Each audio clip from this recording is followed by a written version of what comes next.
Hello friends, Jai Shri Shyam. You are most welcome in this session on RTP on direct tax laws and international taxation as uploaded by the ICAI for your May 26 exams. Friends RTP में generally हमें certain questions latest amendments पर based देखने को मिल जाते हैं। हाँ, इस बार की आरटीपी में भी आपको सर्टेन क्वेश्चंस में ट्रस्ट, टीडीएस, टीसीएस से रिलेटेड जो लेटेस्ट अमेंडमेंट्स हैं उनका जो यूज है वो रिक्वायर्ड होगा। एंड फ्रेंड्स, इस आरटीपी में दिए गए जो क्वेश्चंस हैं उनमें descriptive questions, case scenario based जो दिए गए क्वेश्चंस हैं उनमें कई जगह पर आपको कई प्रोविजंस की जो इंटरलिंकिंग है वो भी देखने को मिलेगी। जैसे मैं अभी आपके साथ में केस सिनेरियो की जब बात करूंगा तो वहां आपको नॉन रेजिडेंट्स से related section 115A, section 44DA, double taxation avoidance agreement, TDS का कंबाइंड यूज रिक्वायर्ड होगा। जब हम ट्रस्ट से रिलेटेड डिस्क्रिप्टिव क्वेश्चन डिस्कस कर रहे होंगे तो वहां आपको section 13(3), section 13(1)(c), section 271AE, section 115BBI का कंबाइंड यूज देखने को मिलेगा। तो फ्रेंड्स, इस सेशन में जहां हम all case scenarios, all descriptive questions को डिस्कस करने जा रहे हैं उसमें शुरुआत करते हैं हम जो पहला केस सिनेरियो है उससे। एंड माय डियर फ्रेंड्स, ये जो केस सिनेरियो है ये actually non residents and TDS and my dear friends appeals chapter से रिलेटेड जो प्रोविजंस है उनकी नॉलेज आपकी टेस्ट करेगा। तो देखिए जरा इस केस सिनेरियो में क्या आपको प्रोवाइड किया गया है। Mr Nylon, a citizen of country X, came to India on 14 July 2025। On 13th October 2025 he left India for China on a business trip. He came back on 28th February 2026 and stayed in India till 14th April 2026. He visits India every year for 85 days for providing technical services to Indian customers. तो my dear friends, हमारे लिए तो जो relevant previous year है वो previous year 25-26 है, right? अब previous year 25-26 में जब ये 14th जुलाई को आए, 13th अक्टूबर तक रहे और फिर उसके बाद में ये 28th फरवरी को आए और 31st मार्च तक रहे। अब आप इसमें अगर इनका पीरियड चेक करेंगे ना फ्रेंड्स तो वो 124 डेज आएगा। आप निकालेंगे 124 डेज आएगा। तो अब ये फॉरेन सिटीजन है मिस्टर नाइलॉन, हाँ, और प्रीवियस ईयर में इंडिया में ऑन ट्रिप जो आए हैं 182 डेज और मोर इनका पीरियड ऑफ स्टे नहीं रहा है तो ये नॉन रेजिडेंट बन जाने चाहिए। अरे सर, एक डीम्ड रेजिडेंट का भी तो कॉन्सेप्ट है, हाँ बिल्कुल है, लेकिन उसके लिए क्या जरूरी है कि आप इंडियन सिटीजन या पर्सन ऑफ इंडियन ओरिजिन होने चाहिए। अब ये तो my dear friends foreign citizen है और ये पर्सन ऑफ इंडियन ओरिजिन है, ऐसा क्वेश्चन में गिवन नहीं है। दूसरी बात, वहां पर लास्ट रेलेवेंट प्रीवियस ईयर से इमीडिएट प्रेसिडिंग 4 इयर्स में इनका जो पीरियड ऑफ स्टे है वो 365 डेज एटलीस्ट होना चाहिए। तो माय डियर फ्रेंड्स, यहां पर इस केस में सिंस इनका 85 डेज जो पीरियड ऑफ स्टे रहता है तो 4 इयर्स में अगर आप देखेंगे तो वो केवल और केवल इनका 340 डेज बैठेगा। इसका मतलब पक्का हो गया कि जो मिस्टर नाइलॉन है ये इस प्रीवियस ईयर 25-26 के लिए नॉन रेजिडेंट के लिए यहां पर क्वालिफाई करते हैं। आपको इस केस सिनेरियो में जो पहला एमसीक्यू देखने को मिलेगा वो यही रिक्वायर करेगा, what would be the residential status of mister nylon in India for the previous year 25-26। तो माय डियर फ्रेंड्स, हम कहेंगे वो प्रीवियस ईयर 25-26 में नॉन रेजिडेंट के लिए क्वालिफाई करते हैं, तो मतलब उनकी केवल इंडियन इनकम ही इंडिया में टैक्सेबल बन सकेंगे। अब आगे चलते हैं हम। During his visits to India, Mr. Nailon carried on his professional activities from the same premises where he stayed as a paying guest. The premises were used as his base for rendering technical services, meeting clients and performing professional work relating to Messrs. PQR LLP only. तो मतलब इनकी एक Indian client कोई Messrs. PQR LLP होगी, उससे related जो work है वो इस premises से केवल परफॉर्म किए जाते हैं। Now he paid rent of ₹85,000 पर मंथ और part thereof to mister Amit, a salaried employee, for use of premises and accordingly the said premises constituted is a fixed place of profession in India.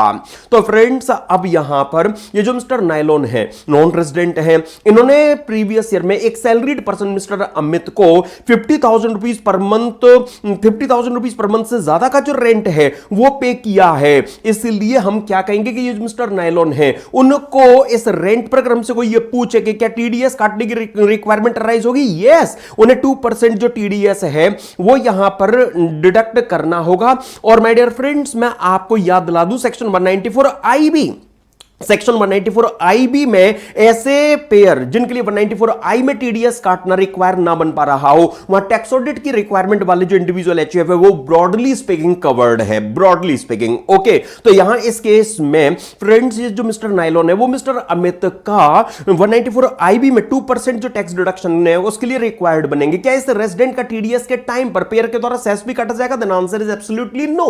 तो my dear friends, आप देखिए एक इस तरह का भी जो एमसीक्यू है वो आप को यहां प्रोवाइडेड होना चाहिए। जरा मैं रखता हूं, अगर देखिए, yes friends, whether mister Nylon is required to deduct tax at source on rent paid और payable to mister Amit, if yes, at what rate tax is to be deducted at source? तो yes, tax is required to be deducted at source at the rate 2%। Okay friends, then आइए जरा अब मैं आगे लेकर चलता हूं इस केस सिनेरियो में। क्या आपको प्रोवाइड किया गया, he earned the following income in India during the previous year 25-26। देखिए क्या यहां गिवन है, fees for technical services from XYZ limited under an agreement approved by the government of India. तो अब यहीं पर मैं एक फैक्ट और आपके सामने रखना चाहता हूं, fees for technical services from mister PQR LLP agreement not approved by the government of India. तो फ्रेंड्स, ये जो मिस्टर PQR LLP है, इससे तो नायलॉन ने जो उनका इंडिया में फिक्स्ड प्लेस ऑफ प्रोफेशन रहा है उससे सर्विसेज रेंडर की है। तो इसलिए जो ये वाली फीस है इस पर जो अगर टैक्सेशन की बात होगी तो सेक्शन 44D है जिंदाबाद। याद कीजिए फ्रेंड्स, अगर मिस्टर नायलॉन का इंडिया में अगर फिक्स्ड प्लेस ऑफ प्रोफेशन है और उससे वो सर्विसेज अगर रेंडर कर रहे हैं तो ऐसे केस में वो जो इनकम है वो पीजीबीपी हेड में नॉर्मल प्रोविजंस के हिसाब से टैक्स के लिए चार्जेबल की जाएगी। लेकिन जो ये मेसर्स XYZ LLP है, हां, उनको उन्होंने सर्विसेज अपने उसे इंडियन फिक्स्ड पी से नहीं दी है, इसलिए इस फीस पर अगर टैक्सेशन की बात की जाएगी तो 44D नहीं लगेगा। तो वहां सेक्शन 115A में सबसेक्शन 1 क्लॉज स्मॉल बी में आपने रॉयल्टी और फीस फॉर टेक्निकल सर्विसेज पर जो 20% का जो ग्रॉस बेसिस पर ब्रॉडली स्पीकिंग जो टैक्सेशन देख रखा है वो पिक्चर में आएगा। देखिए, expenditure incurred for providing services at 1 above. तो फ्रेंड्स, जैसा कि मैंने कहा कि इस केस में 115A के प्रोविजंस लगेंगे तो मतलब खर्चों की डिडक्शन नहीं मिलेगी, लेकिन expenditure incurred for providing services at 2 above, हां, तो इससे रिलेटेड जो एक्सपेंडिचर है वो अलाउड होंगे। 10 लाख रुपीस की इनकम पर नॉर्मल रेट से भले ही ये इंडिविजुअल नॉन रेजिडेंट ही क्यों ना हो, उनके लिए स्लैब रेट से जो टैक्सेशन है वो पिक्चर में आएगा, right. And my dear friends, मैं एक बात यहां पर और आपके सामने रखना चाहता हूं, वो ये कि जो ये पेयर है फ्रेंड्स, मिसेस PQR जैसे जो XYZ लिमिटेड जो पेयर है वो इस मिस्टर नायलॉन को जब ये फीस का पेमेंट करेंगे तो उस टाइम पर उनकी टीडीएस की रिक्वायरमेंट भी आएगी, पक्की बात है। तो XYZ लिमिटेड को जो टीडीएस डिडक्ट करना है इस पेई मिस्टर नायलॉन का सेक्शन 195 में टीडीएस का रेट क्या होगा, तो इनफोर्स रेट, वहां जो टीडीएस के रेट्स हैं, इनफोर्स रेट से जो टीडीएस है वो काटा जाएगा। और इनफोर्स रेट क्या है आप याद उठाइए फ्रेंड्स, जो आपको ईच ईयर फाइनेंस एक्ट आता है उसके शेड्यूल 1 के पार्ट 2 में जो गिवन होते हैं कि अगर एनआर को पे की जाने वाली इनकम अगर स्पेशल रेट से टैक्स के लिए चार्जेबल है चैप्टर 12 या 12A में, तो वही स्पेशल रेट ऑफ टैक्स उनका टीडीएस का रेट बन जाएगी। तो फ्रेंड्स, जो फर्स्ट आइटम यहां पर गिवन है उसके लिए स्पेशल रेट जो एग्जिस्ट करता है 115A में 20% वाला subject to surcharge and cess, उस वही टीडीएस का जो रेट है वो वहां पर कहलाएगा। मतलब ये जो 25 लाख रुपीस का अमाउंट है इस पर अगर हमसे कोई टीडीएस की बात करें तो सेक्शन 195 में जो टीडीएस है वो 20% tax and my dear friends 4% cess, तो 20.8% से जो टैक्स डिडक्शन है वो यहां पर पिक्चर में आ जाना चाहिए, राइट। एंड जो सेकंड केस है इसमें माय डियर फ्रेंड्स जो टैक्सेशन है वो नॉर्मली होना है। तो ऐसे केस में टीडीएस की जब बात आएगी तो टीडीएस के लिए फ्रेंड्स सेक्शन 195 क्या कहता है, इनफोर्स रेट से टीडीएस काटा है। अब इनफोर्स रेट के लिए मैंने कहा कि अगर वो इनकम किसी स्पेशल रेट से टैक्स के लिए चार्जेबल नहीं तो फिर स्पेशल रेट ही टीडीएस का रेट बन जाएगा, और अगर नॉर्मल रेट से टैक्स के लिए चार्जेबल बननी है तो फिर इनफोर्स रेट क्या है, अगर पे फॉरेन कंपनी हो तो 35% subject to surcharge and cess, और अगर पे पेई कोई और हो अदर देन फॉरेन कंपनी तो 30% tax subject to surcharge and cess, and ये जो भी रेट है ये सब्जेक्ट टू DTAA होंगे। मतलब अगर DTAA का रेट अगर कम होगा तो वही फिर फाइनल रेट ऑफ TDS कहलाएगा। तो माय डियर फ्रेंड्स, नॉर्मली तो जो यहां सेक्शन 195 में जो रेट यहां पर बनता है वो क्या बनता है 30% प्लस 4%, मतलब 31.2%। लेकिन मैं फिर कहूंगा तो और DTAA रेट, मतलब DTAA का जो रेट है अगर वो लोअर होगा तो DTAA के प्रोविजंस टू दैट एक्सटेंट, जिस एक्सटेंट तक वो एसएससी के लिए बेनिफिशियल होंगे वो एप्लीकेबल बनेंगे। जैसे फ्रेंड्स मैंने जब ये तार छेड़ाई है तो मैं जरा इससे रिलेटेड एक फैक्ट आपके सामने यहां पर प्रेजेंट करना चाहूंगा, जरा प्लीज देखिए। Determine the amount of tax to be deducted at source on fees for technical services considering that DTAA between India and country X provides that fees for technical services is taxable in India at the rate 25% irrespective of the agreement being approved by the CG। तो friends मतलब जो DTAA है उसका जो rate है वो 25% हमें यहां पर गिवन है। तो देखिए अब इस केस में जो फ्रेंड्स जो XYZ LLP है, जो XYZ लिमिटेड है, उनको तो जो TDS डिडक्ट करना था उसके लिए तो इनफोर्स रेट 115A वाला जो रेट है और DTAA का rate which ever is lower. तो अब यहां पर तो जो DTAA का रेट है 25% वो ज्यादा हो रहा है, तो यहां पर जो लोअर रेट है वो क्या बनेगा 20.8%। तो XYZ लिमिटेड के द्वारा जो TDS है वो काटा जाएगा 20.8% की रेट से। ओके, मैं निकाल देता हूं आपके लिए यहां पर। तो फ्रेंड्स 25 लाख रुपीस का जो अमाउंट है इस पर 20.8% से जो यहां TDS का अमाउंट आएगा वो 5,20,000 रुपीज आएगा। लेकिन जो फ्रेंड्स मिस्टर PQR LLP हैं उनके द्वारा जो TDS डिडक्ट किया जाएगा वो 31.2 और DTAA का rate that is 25% which ever is lower. तो 25% इज लोअर, तो अब उनके द्वारा जो TDS डिडक्ट किया जाएगा वो यहां पर 25% की रेट से डिडक्ट किया जाएगा। तो अब इस सिचुएशन में फ्रेंड्स जो उनके द्वारा अमाउंट पे किया जा रहा है 14 लाख रुपीस का अमाउंट उनके द्वारा पे किया जा रहा है, तो यहां इस केस में उन्हें पता है कि 4 लाख रुपीस उन्होंने एक्सपेंडिचर यहां पर इनकर किए हैं।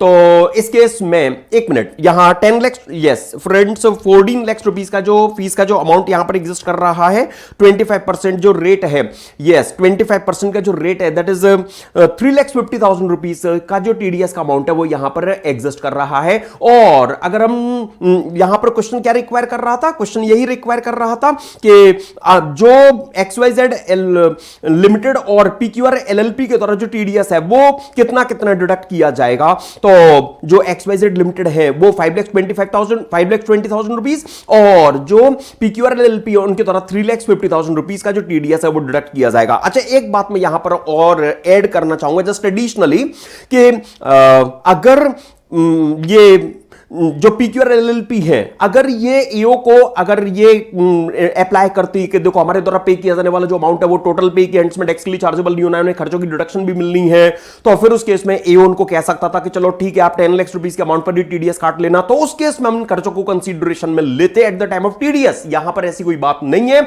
इसीलिए माय डियर फ्रेंड्स जो TDS है, जो भी अमाउंट PQR LLP पे करने जा रही है उनके द्वारा यहां पर उस अमाउंट पर TDS का ये जो अमाउंट वो कंप्यूट किया एंड डिडक्ट किया जाएगा। अब आपने देखा यहां जो TDS से रिलेटेड नॉर्मल प्रोविजंस थे and my dear friends DTAA का जो इफेक्ट था यहां पर जो section 44DA and section 115A का जो कंबाइंड यूज है वो आपको देखने को मिला, राइट। अच्छा, आइए जरा मैं थोड़ा सा आपको आगे लेकर बढ़ना चाहता हूं। अच्छा, एक और बात यहां पर कह दूं जो आपको भी आगे काम में आने वाली है कि ये जो मिस्टर नायलॉन है इनके लिए अगर हमसे कोई टैक्सेबल इनकम अगर पूछेगा तो इनकी टैक्सेबल इनकम में फ्रेंड्स जो फीस की इनकम है जो उन्हें XYZ LLP से मिली है वो 25 लाख रुपीस पर टैक्स के लिए चार्जेबल होगी, खर्चों की डिडक्शन नहीं मिलेगी। लेकिन जो उन्हें PQR LLP से मिली है उसमें खर्चों की डिडक्शन उन्हें मिलेगी, मतलब 10 लाख रुपीस पर टैक्स के लिए चार्जेबल बनेगी। यहां अभी आपको यह क्वेश्चन भी देखने को मिलने वाला है जिसमें आपको टोटल इनकम इनकी निकालने का टास्क मिलेगा। देन आगे देखिए, rental income a let out property located in country x. अभी मिस्टर नायलॉन अगर इंडिया में नॉन रेजिडेंट है तो इनकी फॉरेन इनकम से इंडियन गवर्नमेंट को क्या मतलब है, ये इंडिया में उनकी टैक्स के लिए चार्जेबल नहीं बननी है। Interest on loan borrowed for let out house property located in country x, तो जब ये इनकम ही टैक्स के लिए चार्जेबल नहीं बननी है तो इससे रिलेटेड खर्चे का क्या चार्ज डालेंगे, वो इररेलेवेंट है। ये फिगर्स केवल कंफ्यूज करने के लिए दी गई है, इनका कोई यूज नहीं है। Then dividend income from Indian companies, तो फ्रेंड्स याद उठाइए सेक्शन 115A में आपने देख रखा है ना, सबसेक्शन 1 में क्लॉज स्मॉल ए में सबसे पहले जो एनआर के लिए डिविडेंड की इनकम है वो 20% की रेट से टैक्स के लिए चार्जेबल बनती है। यस, तो वो यहां हम कंसीडर करेंगे। Then income from mutual fund specified under section 1023D units purchased in foreign currency. तो याद उठाइए फ्रेंड, सेक्शन 115A में ही आपको सबसेक्शन 1 क्लॉज स्मॉल ए में सब क्लॉज 3 देखने को मिलता है ना, जहां पर ये जो म्यूचुअल फंड या यूटीआई की इनकम, अगर यूटीआई की यूनिट्स अगर आपने फॉरेन करेंसी में अगर एक्वायर की हैं तो यूटीआई म्यूचुअल फंड्स की फॉरेन करेंसी में एक्वायर्ड यूनिट से जो इनकम आएगी उस इनकम पर भी आपका 20% की रेट से जो टैक्स है वो चार्जेबल बनाया जाएगा। अरे सर, म्यूचुअल फंड या यूटीआई की इनकम की यूनिट्स अगर फॉरेन करेंसी में परचेज की जाए तो उसकी इनकम से रिलेटेड एक और भी तो सेक्शन है ना, सेक्शन 115A भी। अरे वहां पर असेसी ऑफशोर फंड होना चाहिए, ओके, ओवरसीज फाइनेंशियल ऑर्गेनाइजेशन होना चाहिए, जैसा कि यह केस नहीं है, इसलिए तो सिंपल 115A का केस है।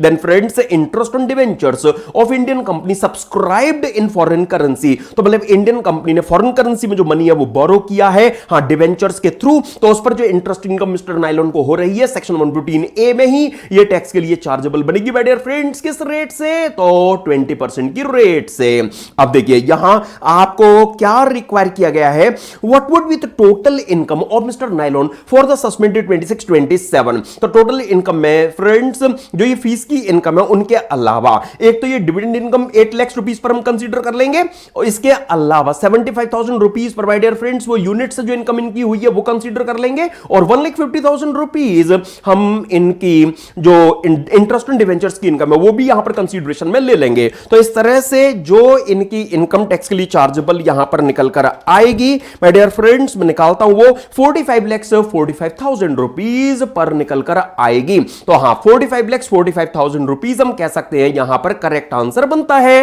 What would be the tax liability of mister nylon for AY 26-27।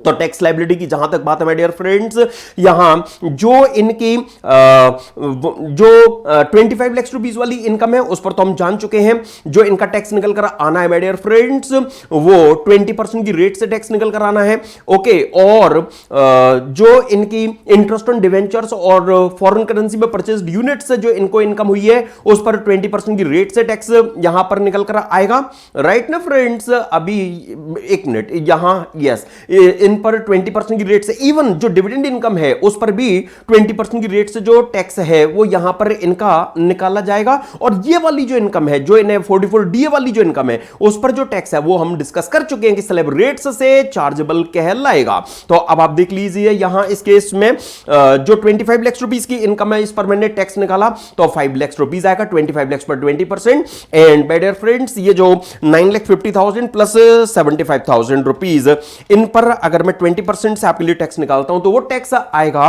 2,05,000 rupees, okay friends. यहां जो 20% वाली जो इनकम टैक्स के लिए चार्जेबल बन रही है ना उन पर मैंने 2 लाख, एक मिनट, यहां यस फ्रेंड्स 8,75,000 रुपीज प्लस 1,50,000।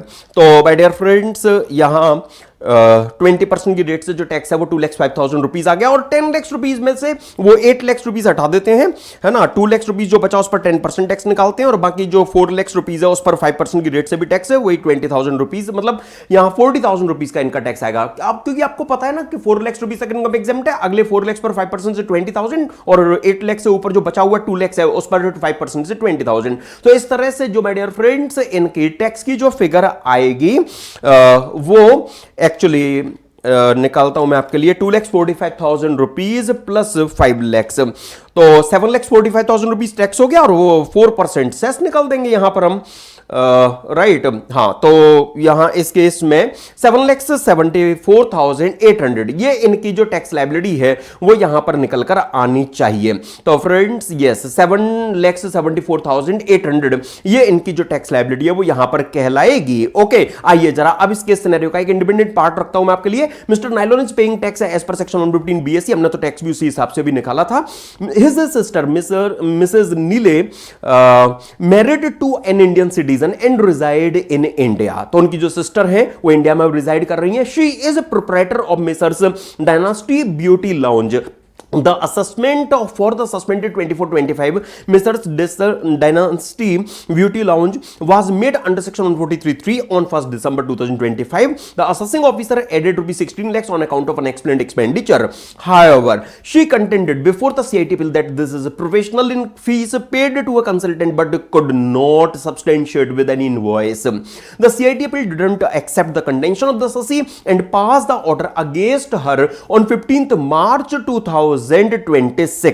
तो फ्रेंड्स, अब हमसे ये पूछा जा सकता है यहां पर क्या कि अब जो मिसेस नीले हैं एक्चुअली इनके पास में अब सीआईटी बिल ने जो ऑर्डर पास किया है उसके अगेंस्ट में क्या कोई रेमेडी है? यहां पर इस तरह का क्वेश्चन इसमें देखने को मिल सकता है। यस, देखिए, what is the remedy available to missus Neele in respect of appeal which was decided against her on 15th March 2026। तो फ्रेंड्स, चलो अपील्स चैप्टर में सेक्शन 253 आप याद कीजिए कि सीआईटी अपील के इस ऑर्डर से अगर अससी सेटिस्फाइड नहीं है तो वो सीआईटी बिल के ऑर्डर के अगेंस्ट में आगे आईटीएटी में जो अपील है वो फाइल कर सकती हैं। याद है ना फ्रेंड, सेक्शन 253 में आपने देख रखा है टाइम लिमिट्स भी अमेंड कर दी गई है।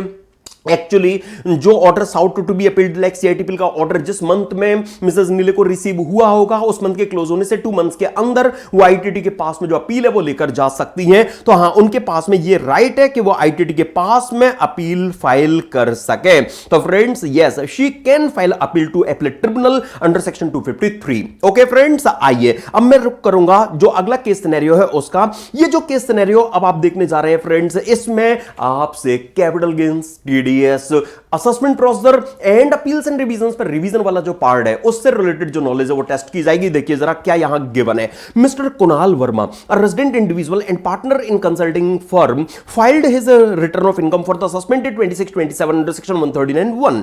During the previous year 25-26 he sold listed equity shares through a recognized stock exchange on which STD was paid at the time of acquisition and transfer, resulting in long-term capital gain of rupees 68 lakhs। ये पक्का हो गया कि in equity shares के transfer जिस के acquisition and transfer दोनों ही time पर उन्होंने एसटीडी पे किया है, ये पक्का हो गया। ये जो एलटीसीजी है इस पर जो टैक्स है माय डियर फ्रेंड्स वो सेक्शन 112A में लगेगा, मतलब 1,25,000 रुपीज तक एग्जेम्पशन मिलेगी और उससे ऊपर का जो एलटीसीजी है वो 12.5% की रेट से टैक्स के लिए चार्जेबल बनेगा। Then on 16th December 25 he also sold a residential house property for rupees 115 lakhs which he had acquired for rupees 25 lakhs on 31st May 2011। तो मतलब ये रेजिडेंशियल हाउस प्रॉपर्टी भी उनकी लॉन्ग टर्म कैपिटल एसेट बन चुकी है, right. Out of the sale proceeds he invested rupees 30 lakhs in a new residential house.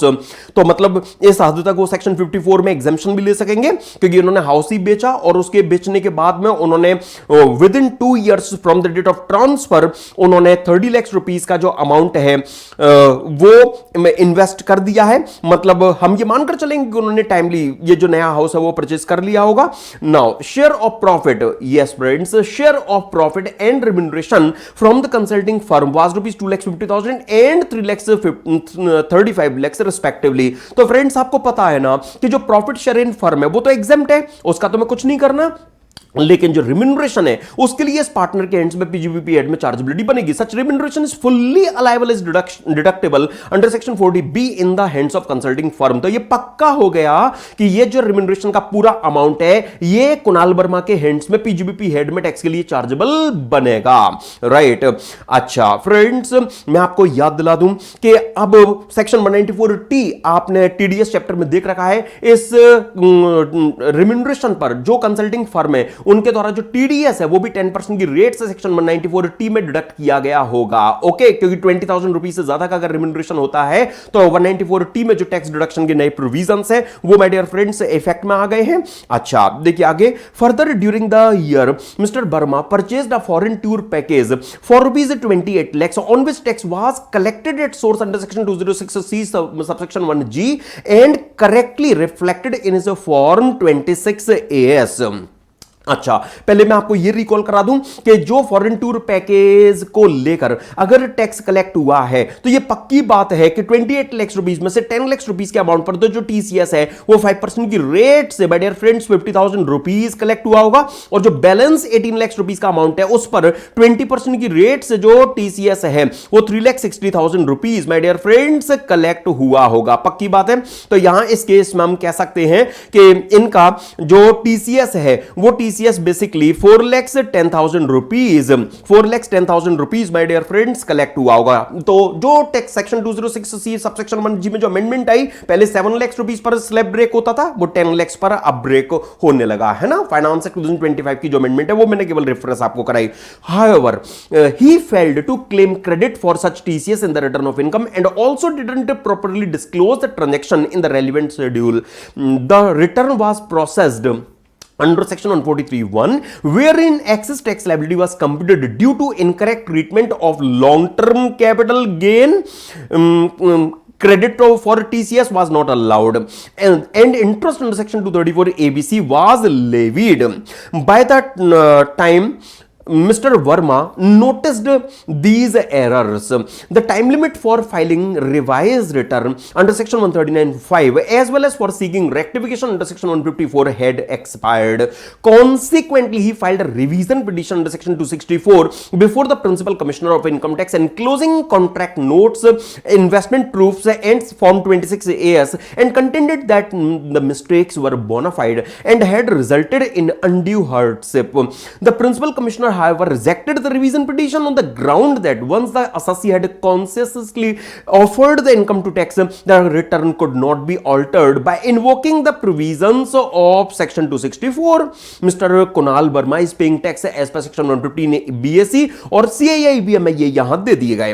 अब आपको इन इंफॉर्मेशन से जो भी मोस्ट अप्रोप्रिएट आंसर है वो बता देना है। तो सबसे पहले देखिए क्या आपको रिक्वायर किया जा रहा है, compute the amount of capital gain includable in the total income of Mr. Kunal Verma and tax thereon, ignore surcharge and cess if any for AY 26-27। तो पहले तो आपको कैपिटल गेन का जो अमाउंट है और उस कैपिटल गेन पर जो टैक्स का अमाउंट बनता है वो केवल और केवल यहां पर कुणाल वर्मा का बताना है। तो फ्रेंड्स, एक तो शेयर्स पर जो कैपिटल गेन का अमाउंट है वो हमने देखा था, यस फ्रेंड, 68 लाख रुपीस आ रहा था, वो टोटल इनकम में इंक्लूडेबल है। और दूसरा, अब आते हैं हम जो रेजिडेंशियल हाउस प्रॉपर्टी उन्होंने बेची है इस पर जो उनका एलटीसीजी बनता है, एक्चुअली सेल्स कंसीडरेशन उन्हें 115 लाख मिला है और जो कॉस्ट ऑफ एक्विजिशन उनके लिए रहा है, इंडेक्सन तो खत्म हो चुका है। हाँ फ्रेंड्स, जो आप विद इंडेक्सन और विदाउट इंडेक्सन जो टैक्स का कंपेरिजन करते हैं वो तो टैक्स लायबिलिटी में वर्क करेगा। अभी तो हम taxable capital gain total income में जो इंक्लूडेबल बनता है उसके लिए तो बस केवल और केवल जो कॉस्ट ऑफ इंडेक्स, जो कॉस्ट ऑफ एक्विजिशन रहा है वो माइनस करेंगे यहां पर। ओके, और इस 90 लाख रुपीस की फिगर में से फिर इन्हें जो 30 लाख रुपीस की जो एग्जेम्पशन मिलनी है सेक्शन 54 में वो यहां पर दे देंगे। तो 60 लाख रुपीस का जो अमाउंट है वो हम कहेंगे और इंक्लूडेबल बनता है। तो 68 लाख प्लस 60 लाख तो हम कह सकते हैं 128 लाख, 1,28,00,000 मतलब 128 लाख इनका टोटल जो कैपिटल गेन का अमाउंट है वो इनकी टोटल इनकम में इंक्लूडेबल बनता है। अब मेन है इस पर टैक्स की बात। तो फ्रेंड्स, जो 68 लाख रुपीस का अमाउंट है इसमें से 1,25,000 रुपीस पर तो नो टैक्स। ओके, अब 68 लाख में से मैंने 1,25,000 रुपीस जिसकी एग्जेम्पशन वहां गिवन है उसको हटा दिया, तो 66,75,000 रुपीस जो यहां पर बचा, एक तो उस पर मैं 12.5% की रेट से जो इनके लिए टैक्स है वो निकाल देता हूं। 66,75,000 रुपीस पर 12.5% की रेट से जो टैक्स है वो मैंने इनके लिए निकाल दिया, 8,34,375 आया। एंड इसके बाद में अब कहानी है मेनली इस लॉन्ग टर्म कैपिटल गेन पर टैक्सेशन की। तो माय डियर फ्रेंड्स, अब ये जो 60 लाख रुपीस का अमाउंट हमने जो ये निकाला है इस पर एक तो आप सीधा जो 12.5% की रेट से जो टैक्स बनता है वो टैक्स चेक कर लीजिए। यहां 60 लाख रुपीस पर माय डियर फ्रेंड्स मैंने 12.5% की रेट से जो टैक्स बनता है वो यहां रख लिया 7,50,000। लेकिन अब हम जरा विद इंडेक्सेशन अगर इनके लिए चेक करें तो फिर एलटीसीजी क्या आता है जिस पर 20% की रेट से टैक्स देना पड़ेगा। तो सेल्स कंसीडरेशन 115 लाख लेंगे, लेकिन अब हम इंडेक्स्ड कॉस्ट यहां पर माइनस करेंगे तो कॉस्ट ऑफ एक्विजिशन में जो करंट ईयर का सीआईआई है वो हम मल्टीप्लाई करेंगे और एक्विजिशन वाले ईयर के सीआईआई से हम डिवाइड कर देंगे, तो into 376, yes my dear friends, divided by 184। तो अब इससे आ जाएगी क्या, इंडेक्स्ड कॉस्ट, राइट ना फ्रेंड्स। तो यहां मैं 25 इंटू 376 डिवाइडेड बाय 184 आपके लिए करता हूं तो ये आ गई 51 लैक्स समथिंग कॉस्ट। इसको माय डियर फ्रेंड्स मैं माइनस कर देता हूं 115 लैक्स से। ओके अच्छा, तो यहां पर हमारा जो एलटीसीजी आ जाएगा वो 63 लैक्स 91,000 63 लैक्स 91,304। ओके 304 ये हमारा एलटीसीजी आ गया। Okay my dear friends and यहां इस केस में जो 30 लाख रुपीस की तो एग्जामिशन एवरग्रीन है वो तो मिलनी है इनको, क्योंकि इन्होंने जो इन री इन्वेस्टमेंट है वो वहां पर कर रखी है। तो फ्रेंड्स ये जो अमाउंट यहां पर आएगा इनका 63,91,304 में से मैंने 30 लाख रुपीस सिंपली यहां पर माइनस किया, तो उसके बाद में 33,91,304। अब इस पर हम 20% की रेट से जो टैक्स है वो इनका यहां पर चेक कर लेते हैं। तो माय डियर फ्रेंड्स वो आएगा 6,78,261। ओके तो यहां इस केस में ये वाला जो टैक्स है वो कम है। तो फ्रेंड्स फिर हम क्या कहेंगे कि कुणाल वर्मा को 750 टैक्स देने की जरूरत नहीं है। ये जो इनका 6,78,261 जो टैक्स है वो यहां पर उनके लिए काफी है। तो मतलब अब हम जो इनका 112 में जो टैक्स बनता है 6,78,261 प्लस 8,34,375 जो 112 का जो टैक्स इनका बनता है, तो टोटल टैक्स की जो फिगर है वो 15,12,636 15,12,636 यहां पर इनकी जो टैक्स लायबिलिटी है वो आ रही है। तो हमसे यही पूछा गया था ना कि आप जो टोटल कैपिटल गेन है वो कितना इंक्लूडेबल है, तो वो हमने बता दिया था 68 प्लस 60 लैक्स मतलब 128 लैक्स। और अब हमसे पूछा जा रहा था कि टैक्स कितना आएगा, तो 15,12,636। तो माय डियर फ्रेंड्स यस, तो यहां इस केस में ये जो ऑप्शन बी है वो एकदम सही है। ओके फ्रेंड्स, तो कैसे फिगर्स तक पहुंचना है वो मैंने वो आपको आना चाहिए। और compute the total income and tax liability of mister Kunal Verma for suspended 2627, ignore TDS TCS if any collected or deducted while computing tax liability. तो बस अब मैं इनकी टोटल इनकम और जो टैक्स लायबिलिटी वो बता देनी है टीडीएस टीसीएस का इफेक्ट इग्नोर करते हुए। तो फ्रेंड्स इसमें इनकी बस जो कैपिटल गेन की इनकम है उसके अलावा इन्हें एक जो रिम्यूनरेशन है वो और मिला है 35 लाख, वो और टैक्स के लिए चार्जेबल बनना है। तो 128 लाख की कैपिटल गेन की फिगर में हम ये 35 लाख रुपीस का जो अमाउंट है वो और ऐड कर देंगे, राइट। तो 1,63 लाख इनकी टोटल इनकम बन गई। कोई और तो इनकम है नहीं है, और टोटल इनकम पर जब टैक्स की बात आएगी तो माय डियर फ्रेंड्स वहां इनकी टैक्स लायबिलिटी में जो 35 लाख रुपीस की ये जो इनकम है इस इनकम पर हम इनका स्लैब रेट्स से जो टैक्स है वो निकाल देंगे। 35 लाख रुपीस पर स्लैब रेट्स से टैक्स निकालने की बात आएगी। 115 बीएससी गई है सस्ती है, वैसे भी बाय डिफॉल्ट एप्लीकेबल है जब तक ऑप्ट आउट शिफ्ट किया है, शिफ्ट आउट उन्होंने ऑप्ट किया है जब तक ये ना कह दिया जाए। तो मतलब सिंपली 24 लाख रुपीस तक तो आपको पता है ना 3 लाख रुपीस टैक्स आता है ना, आप निकाल लीजिए 4 लाख के स्लैब्स के हिसाब से, और जो बचा हुआ है इनका 11 लाख रुपीस का अमाउंट है उस पर 30% की रेट से इनका जो टैक्स है वो 3,30,000 रुपीस आएगा। तो 6,60,000 रुपीस इनका टैक्स हो गया। तो माय डियर फ्रेंड्स अब हम इनका अगर टोटल टैक्स यहां पर रखेंगे तो यस इनका जो टोटल टैक्स यहां पर बनेगा वो 15,12,636 में मैंने ये 6,60,000 और ऐड कर दिया, तो ये इनका जो टोटल टैक्स है वो 21,72,636 यहां पर आ गया। एक छोटा सा जो एपरेंट मिस्टेक है वो मुझे बस यहां पर आपको करेक्ट कराना है। एक्चुअली यहां आप देख रहे हैं जो इनकी जो नॉर्मल इनकम है वो पार्टनर्स रेम्यूनरेशन वाली, एक्चुअली वो इनकम का जो टैक्स है वो 6,30,000 रुपीस यहां पर आएगा। यस फ्रेंड्स, और अब आप देखिए यहां इस केस में जो टैक्स लायबिलिटी है वो बेसिकली इनकी 15,12,636 प्लस 6,30,000 रुपीस, यस वो 21,42,636 यहां पर कहलाएगी, राइट। तो 21,42,636 मैंने यहां पर टैक्स लायबिलिटी निकाल दी। इसका आप 15% सरचार्ज चेक करेंगे क्योंकि इनकी टोटल इनकम 1,63 लाख मतलब 1 करोड़ से ज्यादा है, लेकिन 2 करोड़ से ज्यादा नहीं है, तो इसलिए 3,20,395 ये इनका सरचार्ज हो गया। इसको मैंने जब ऐड किया तो 24,64,031 रुपीज, इसका मैंने 4% सेस आपके लिए निकाला 98,561। तो फिर जो फाइनल टैक्स लायबिलिटी वो 25,62,592 यहां पर आएगी। और आपको याद है ना फ्रेंड्स कि जहां पर टैक्स लायबिलिटी अगर लास्ट फिगर 5 रुपीज से ज्यादा हो तो उस केस में हम उसको नेक्स्ट 10 तक राउंड ऑफ कर लेते हैं, और लास्ट फिगर अगर 5 रुपीज से कम है तो उसको हम इग्नोर कर देते हैं। तो यहां पर लास्ट फिगर सिंस 5 रुपीज से कम है तो जो फाइनल टैक्स लायबिलिटी वो 25,62,590 यहां पर कंसीडरेबल बनेगी। तो फ्रेंड्स हमसे यही रिक्वायर किया गया सेकंड एमसीक्यू में कि टोटल इनकम बताइए, तो वो हमने 1,63 लाख निकाली। टोटल टैक्स लायबिलिटी बताइए तो वो 25,62,590 यहां पर कहलाएगी। और अब आप देखिए सॉल्यूशन में आपको माय डियर फ्रेंड्स यही करेक्ट आंसर देखने को मिलेगा। तो 25,62,590 यहां पर टैक्स लायबिलिटी आ गई। अच्छा, अगला एमसीक्यू कहता है what amount of tax deducted at source and tax collected at source can be claimed as tax credit by Mr Kunal Verma while paying self assessment tax for AY 26-27। तो अब यहां पर आपको देखना है कि इनका वास्तव में टीडीएस टीसीएस कितना टोटल हुआ होगा। तो देखिए जरा, अभी हमने जो फॉरेन टूर पैकेज था उस पर जो इनका टीसीएस का अमाउंट था वो चेक किया था, 4,10,000 रुपीज आ गया था। दूसरा मैंने जो इनको रिम्यूनरेशन मिला है फर्म से, तो फर्म ने उस 35 लाख पर भी 194T में जो टीडीएस है वो 3,50,000 रुपीज इनका डिडक्ट किया होगा। तो सर क्या इतना ही है? नहीं, इन्होंने जो हाउस बेचा है ना वो सिंस 50 लाख रुपीज से ज्यादा का कंसीडरेशन उन्हें मिलने जा रहा है, तो उस 115 लाख पर जो बायर है उन्होंने 194IA में इनका टीडीएस और काटा होगा। तो फ्रेंड्स यहां पर जो 115 लाख रुपीज का अमाउंट है इस पर 115 इस पर 194IA में इनका जो टीडीएस है वो और डिडक्ट हुआ होगा 1,15,000 रुपीज, राइट ना? हाँ फ्रेंड्स, याद कीजिए सेक्शन 194IA में 1% की रेट से जो टीडीएस है वो रिक्वायर बनाया गया है।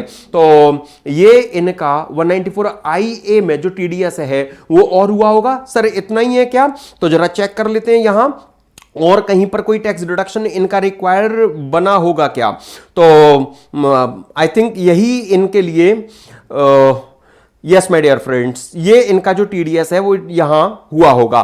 तो टोटल जो टैक्स जो उनका टीडीएस का अमाउंट है वो टीडीएस का अमाउंट हम कह सकते हैं, एक तो 194IA में टीडीएस उनका 1,15,000 रुपीज, और इसके अलावा 3,50,000 रुपीज 194T में उनका टीडीएस, ओके 4,65,000 रुपीज, और 4,10,000 उनका जो 194 जो सेक्शन 206C1G में जो उनका फ्रेंड्स टीसीएस हुआ होगा। तो टोटल 8,75,000 रुपीज हम कह सकते हैं कि उनका जो टीडीएस टीसीएस है वो टोटल मिलाकर यहां 8,75,000 रुपीज उनका टोटल टीडीएस टीसीएस यहां पर डिडक्टर कलेक्ट हुआ होगा। देन ये देखिए जरा, which of the following statements are correct while processing return under section 143(1)।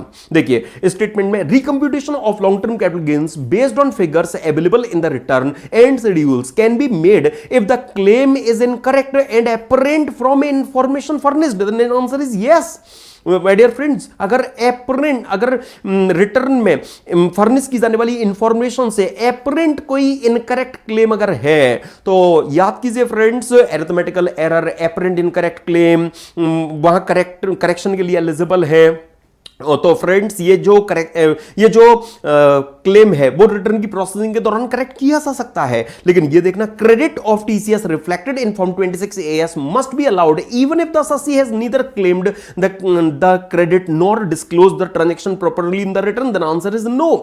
Friends ये जो फॉर्म 26AS वाला जो करेक्शन था वो पहले पॉसिबल था, लेकिन अब उसको डिलीट किया जा चुका है। रिटर्न की प्रोसेसिंग के दौरान ये जो करेक्शन है वो नहीं हो पाएगा। हाँ, लेकिन ये देखना जरा, levy of interest under section 234ABC। तो फ्रेंड्स टोटल इनकम की फिगर में एडजस्टमेंट को लेकर लिमिटेशन है। टोटल इनकम के बाद में टैक्स कंप्यूटेशन, इंटरेस्ट की कंप्यूटेशन वगैरह में तो जो भी इनफैक्ट नेसेसरी कंप्यूटेशन और एडजस्टमेंट होंगे वो रिटर्न की प्रोसेसिंग के दौरान किए जा सकेंगे। और प्रैक्टिकली भी आप देखते हो ना, जब रिटर्न की प्रोसेसिंग के बाद इंटीमेशन आती है तो उस इंटीमेशन में जो इंटरेस्ट वगैरह के अमाउंट है वो कंप्यूट होकर आपको पे करने के लिए रिक्वायर बनाए जाते हैं अगर आप पर कोई टैक्स की डिमांड बनती है तो फ्रेंड्स जो एडजस्टमेंट को लेकर लिमिटेशन है वो केवल टोटल इनकम की कंप्यूटेशन को लेकर 143(1) में लिमिटेशन है, बाकी टैक्स इंटरेस्ट वगैरह की कंप्यूटेशन तो फ्रीली 143(1) में की ही जाती है। तो यहां पर हम कह सकते हैं कि कौन कौन से एडजस्टमेंट हो सकते हैं। तो फ्रेंड्स 1 and 3 वाले, यस 1 and 3 वाले जो एडजस्टमेंट है वो रिटर्न की प्रोसेसिंग के दौरान पॉसिबल है।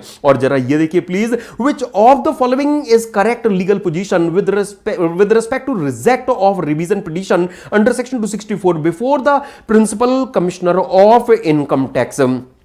यहां principal commissioner of income tax was correct as section 264 can not be invoked to correct mistake committed by the assessee. The answer is no, ये बिल्कुल सही नहीं है कि अगर असेसी की मिस्टेक अगर है तो 264 में कमिश्नर रिफ्यूज कर ही सकेंगे। 264 पॉसिबल नहीं है, बिल्कुल पॉसिबल है। 264 असेसी के बेनिफिशियल कोर्स ऑफ एक्शन है। देखिए, the assessee should have filed rectification application under section 154 and revision petition can not be filed under section 264। ये भी बिल्कुल गलत है कि 154 में जाना चाहिए था, 264 नहीं आ सकते। The principal commissioner has the power under section 264 to grant relief even where the mistake is committed by the assessee. Yes, ये स्टेटमेंट हम कहेंगे बिल्कुल करेक्ट है कि भले असेसी की मिस्टेक है या डिपार्टमेंट की मिस्टेक है, अगर कोई रिलीफ असेसी को दिया जाना बनता है 264 में कमिश्नर रिवीजन करने की पावर रखता है। Once the time limit for filing a revised return expires, no relief can be granted under the act. ये बिल्कुल गलत है कि भाई रिवाइज रिटर्न का टाइम निकल गया तो फिर कोई रिलीफ मिल ही नहीं सकती। सेक्शन 264 में जो रिलीफ है वो बिल्कुल क्लेम की जा सकती है।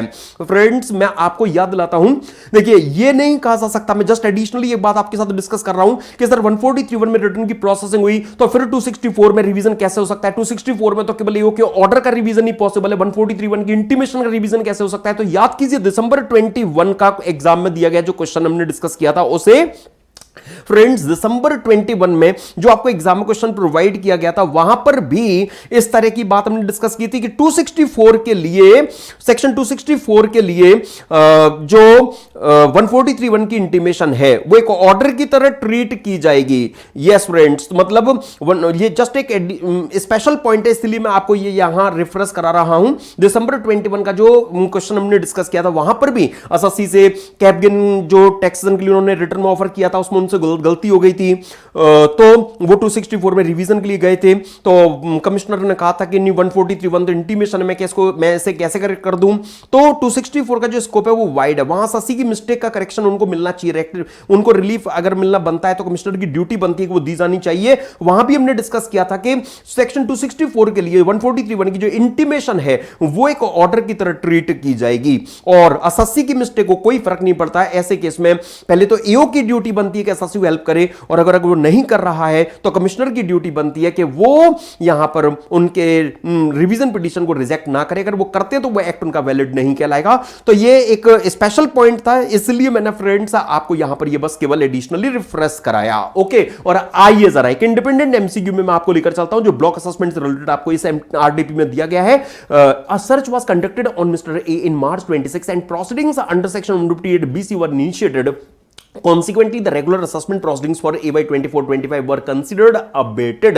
The assessing officer completed the block assessment under section 158BC in December 26. Thereafter, Mr. A filed an appeal and in May 2027, the appellate authority annulled the block assessment. The annulment order was received by the principal commissioner on 30th June 2027. Which of the following statements is correct? तो पहले तो friends आप ये recall कर लीजिए कि अगर block assessment की प्रोसीडिंग्स इनिशिएट हुई तो डेफिनेटली जो भी पेंडिंग असेसमेंट होगा, लाइक जो पेंडिंग रेगुलर असेसमेंट था वो अबेट होगा। लेकिन अब ब्लॉक असेसमेंट आगे हुआ भी, लेकिन वो ब्लॉक असेसमेंट अगर आगे एनल कर दिया गया तो जिस अबेटमेंट का बेस था ये ब्लॉक असेसमेंट, जब वो ब्लॉक असेसमेंट ही नहीं रहा तो फिर उस एनलमेंट का रिजल्ट जो अबेटमेंट था वो कैसे सस्टेन कर सकता है। अब वो अबेटमेंट रिवाइव हो जाएगा, मतलब ऐसे केस में वो अबेटेड जो प्रोसीडिंग्स थी वो माय डियर फ्रेंड्स यहां पर रिवाइज हो जाएंगी। The earlier abetted assessment for AY 24-25 will automatically revive with effect from 30th June 2027। आप याद कीजिए हमने सेक्शन 158BA जो डिस्कस किया था याद आ रहा है आपको सेक्शन 158 बीए जो हमने डिस्कस किया था, उसका जो पॉइंट नंबर 5 आपको वहां पर देखने को मिला था, एक्चुअली उसमें यस माय डियर फ्रेंड्स, उसमें आपने इस तरह की जो बात है वो वहां पर देखी थी कि अगर 140 अगर सर्च असेसमेंट अगर अबेट अगर आगे एनल हो जाता है तो फिर जो भी अबेटेड प्रोसीडिंग्स पहले थी वो जब एनलमेंट ऑर्डर प्रिंसिपल कमिश्नर को रिसीव होगा उस डेट से वो अबेटेड प्रोसीडिंग्स रिवाइव हो जाएंगी। एक पूरा टाइम स्केल डायग्राम पर हमने जो सभी यहां पर स्टेजेस बन सकती थी इन टोटलिटी वो बनाकर मैंने आपके साथ में तब डिस्कस की भी थी कि अगर ब्लॉक असेसमेंट स्टार्ट होता है तो पेंडिंग प्रोसीडिंग्स अबेट हो जाती हैं, फिर ब्लॉक असेसमेंट कंप्लीट होता है, ब्लॉक असेसमेंट की कंप्लीशन के बाद अगर वो एनल हो जाता है तो जो अबेटेड प्रोसीडिंग्स है वो रिवाइव हो जाती हैं। अगर बाद में वो एनलमेंट अगर सेट असाइड कर दिया जाता है तो फिर उस केस में जो इनफैक्ट रिवाइव प्रोसीडिंग्स हैं वो फिर डिसकंटिन्यू कर दी जाती हैं, है ना। जो रिवाइवल है वो अपना इफेक्ट छोड़ देता है। वो जितनी भी स्टेजेस बन सकती थी वो हमने टाइम स्केल डायग्राम पर ये बनाकर तब डिस्कस की भी थी, आपको याद होगा। एक्चुअली मैं यहां पर ये तो एक छोटा सा क्वेश्चन आपको दिया गया था कि बस ब्लॉक असेसमेंट की वजह से जो रेगुलर असेसमेंट अबेट हुआ था, ब्लॉक असेसमेंट अगर एनल हो जाएगा तो क्या होगा, जो अबेटेड प्रोसीडिंग्स है वो रिवाइव हो जाएंगी। तो मतलब ये यहां पर बिल्कुल करेक्ट है। अब आइए जरा ले चलता हूं मैं आपको इस आरडीपी में फ्रेंड्स जो डिस्क्रिप्टिव क्वेश्चंस आपको दिए गए हैं उनमें, और सबसे पहले जिस तरह का आपको कंपलसरी क्वेश्चन दिया जाता है डिस्क्रिप्टिव क्वेश्चंस में, मैं उसकी बात करूंगा। तो यहां compute the total income and tax liability of misters strong private limited for year 26-27 giving brief reasons or explanations for the treatment of each item under the regular provisions of the IT act ignore MAT. तो मतलब normal provisions के हिसाब से मैं पहले इनकी total income और tax liability निकालनी है, तो एक आइटम का जो ट्रीटमेंट है वो जरा देखते जाइए प्लीज। यहां क्या आपको प्रोवाइड किया गया, misters strong private limited is a domestic company engaged in the business of manufacturing steel.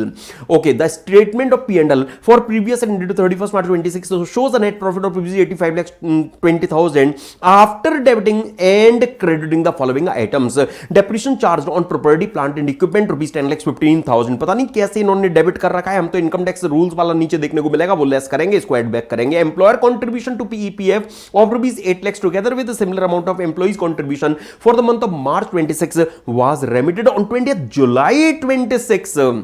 तो एम्प्लॉयर कंट्रीब्यूशन के लिए तो 43B है, वो तो आप रिटर्न फाइलिंग ड्यू डेट तक भी पे करें तो चलेगा, 31 अक्टूबर तक भी पे करें तो चलेगा, आपने जुलाई में पे कर दिया। लेकिन जो एम्प्लॉय कंट्रीब्यूशन है 8 लाख रुपीस का, वो आपको पीएफ एक्ट की जो ड्यू डेट है कि मार्च मंथ का है तो 15 अप्रैल तक जमा होना चाहिए था, आपने जुलाई में जमा किया तो वो 8 लाख रुपीस का जो अमाउंट है वो डिसअलाउड हो जाएगा एम्प्लॉय कंट्रीब्यूशन वाला। सेक्शन 36 सबसेक्शन 1 क्लॉज 5 आप याद कीजिए, वहां पर एम्प्लॉय कंट्रीब्यूशन की डिडक्शन केवल तभी मिलती है जब वो आपको रिस्पेक्टिव एक्ट के ड्यू डेट तक आपने पे किया हो। Now contribution of rupees 1,50,000 to a scientific laboratory functioning at the national level with a specific direction for use of the amount of a scientific research program approved by the prescribed authority। तो friends अगर आपने national laboratory को अगर आपने कोई contribution किया हो तो सेक्शन 35 सबसेक्शन 2AA में वो 100% अलाउड है। आपने 150 डेबिट किया, कोई दिक्कत नहीं, उतना तो अलाउड है, नो ट्रीटमेंट, कुछ करने की जरूरत नहीं है।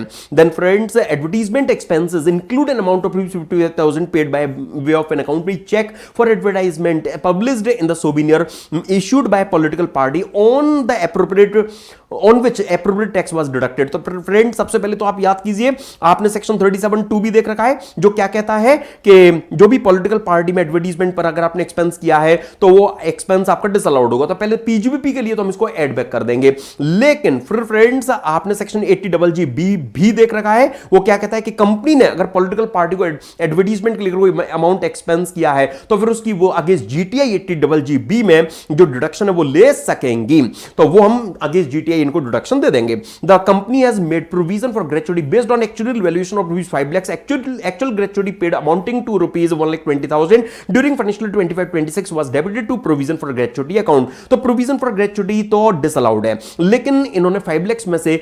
1,20,000 रुपीस की ग्रेच्युटी पे भी तो कर दी है, तो हाँ पेड अमाउंट अलाउड है। तो मतलब एक्सेस जो प्रोविजन है 3,80,000 रुपीस का वो एड बैक कर दिया जाएगा। Then the opening stock is overvalued by 10,35,000। तो ओपनिंग स्टॉक अगर ओवरवैल्यूड है तो जीपीएनपी उतने से कम हो गया है, तो इसको तो हम ऐड बैक करेंगे। And closing stock is also overvalued by 8,85,000, तो इससे जीपीएनपी हमारा बढ़ रखा है, इसको हम लेस करेंगे। तो इफेक्टिवली हम ये कह सकते हैं कि जो नेट अमाउंट आएगा 10,35,000 रुपीज हमें ऐड करना है, 885 हमें लेस करना है। तो चलो 885 तक तो हमें ऐड करते ही नहीं है, तो जो नेट अमाउंट यहां पर बनता है कितना 1,50,000 रुपीज का, केवल उतना ही ही ऐड कर दे चल जाएगा, हाँ केवल उतना ही ऐड कर दे चल जाएगा। 1035 पहले ऐड करें, 885 लेस करें, तो चलो 885 तक हम ऐड करते ही नहीं ना, हाँ हम एक्सेस जो अमाउंट है केवल उसी को ऐड कर देते हैं, बात खत्म। देन डिविडेंड फ्रॉम, आप चाहो तो ग्रॉस अप्रोच ले सकते हो या नेट अप्रोच ले सकते हो। Dividend from a foreign company in which the company holds 30% equity share capital 3 lakh. तो पहले तो आप पीजीबीपी के लिए इस डिविडेंड के अमाउंट को लेस करेंगे, देन इस 3 लाख को आप इनकम फ्रॉम अदर सोर्सेज में टैक्स के लिए चार्जेबल बनाएंगे। Then profit from the transfer of units of equity oriented fund ₹7 lakhs. These units were acquired by the company 2 years ago for ₹4 lakhs. STT has been paid on both purchase and transfer of these units. तो पहले तो PGBP के लिए आप इसे less करेंगे और फिर आप इसे कैपिटल गेन हेड में ले जाएंगे और 7 लाख रुपीस आप लेस करेंगे, राइट। और जब कैपिटल गेन की बात आएगी तो फुल वैल्यू ऑफ कंसीडरेशन 7 + 4, क्योंकि प्रॉफिट का अमाउंट है 7 लाख, तो 11 लाख रुपीस में से आप 4 लाख रुपीस का कॉस्ट माइनस करके दिखाएंगे। 7 लाख रुपीस का ये जो अमाउंट है ये 112 में ए में टैक्स के लिए चार्जेबल बनेगा, मतलब 1,25,000 रुपीज तक नो टैक्स, जो 5,75,000 बचेगा उस पर 12.5% की रेट से जो टैक्स अवेन करने का लग जाएगा। Then the company lost cash of ₹5 lakhs due to theft when it was withdrawn from the bank and taken to administrative office. It is not insured and hales fully charge as revenue expenditure. तो कोई दिक्कत नहीं है, since ये business related loss है कि bank से पैसा निकालकर एडीएम बिल्डिंग में लाया जा रहा था, बीच में ही चोरी हो गया, तो ये बिजनेस रिलेटेड एक लॉस है। तो my dear friends, business related loss होने की वजह से ये रेवेन्यू नेचर का लॉस है, इसलिए लायबल है, आपने पीएनएल में चार्ज किया है, कोई गलती नहीं की है, नो ट्रीटमेंट में कुछ भी इसका करने की जरूरत नहीं पड़ेगी। ओके, कई सारे क्वेश्चंस आपने इस तरह के पॉइंट पर based my dear friends practice session में देख भी रखे हैं। देन एडिशनल इंफॉर्मेशन में अब रोक करते हैं। Depreciation on tangible fixed assets as per IT rules 1962 इससे 8,50,000। This amount doesn't include depreciation on any assets which were acquired during the year. तो पहले तो 8,50,000 रुपीस आपका लायबल है ही। अब देखिए, the company acquired a power generating plant on 1 July 2025 for ₹25 lakhs. The payment for the plant was from advance payment for the plant paid in cash. तो ये cost का फॉर्मिंग पार्ट नहीं बनेगा। याद कीजिए सेक्शन 43 क्लॉज 1 एक्चुअल कॉस्ट वाला, उसमें जो प्रोविजो दिया गया है कि अगर आपने 10,000 रुपीज ज्यादा का अमाउंट अगर असेट के रिस्पेक्ट में अगर एक दिन में एक पर्सन को अगर स्पेसिफाइड डिजिटल मोड से अलग मोड से अगर पे कर दिया, लाइक कैश में पे कर दिया, तो वो आपकी कॉस्ट का फॉर्मिंग पार्ट नहीं बनेगा। Then friends, grant received from the state government. याद कीजिए सेक्शन 43 क्लॉज 1 की एक्सप्लेनेशन 10 क्या बोलती है वो, कि जो भी ग्रांट आपको असेट के रिस्पेक्ट में मिलेगी वो असेट की कॉस्ट से रिड्यूस कर दी जाएगी। तो 25 लाख रुपीस में से माय डियर फ्रेंड्स हम ये 7 लाख रुपीस भी बाहर कर देंगे, ये भी कॉस्ट का फॉर्मिंग पार्ट नहीं बन पाएगा, इसको भी लेस कर दिया जाएगा।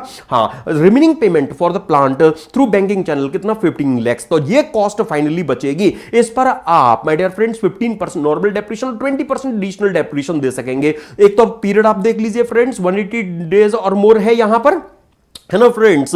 इसलिए इस केस में 15% नॉर्मल डेप्रिसिएशन, 25% इनको जो 20% इनको जो एडिशनल डेप्रिसिएशन है वो यहां पर मिलेगा। ओके, क्योंकि ये मैन्युफैक्चरिंग ऑफ स्टील में एंगेज्ड अससी हैं इसलिए। ओके, अच्छा देन फ्रेंड्स आगे चलते हैं। The company paid ₹85,000 in cash to Messrs Naveen traders a medium enterprise.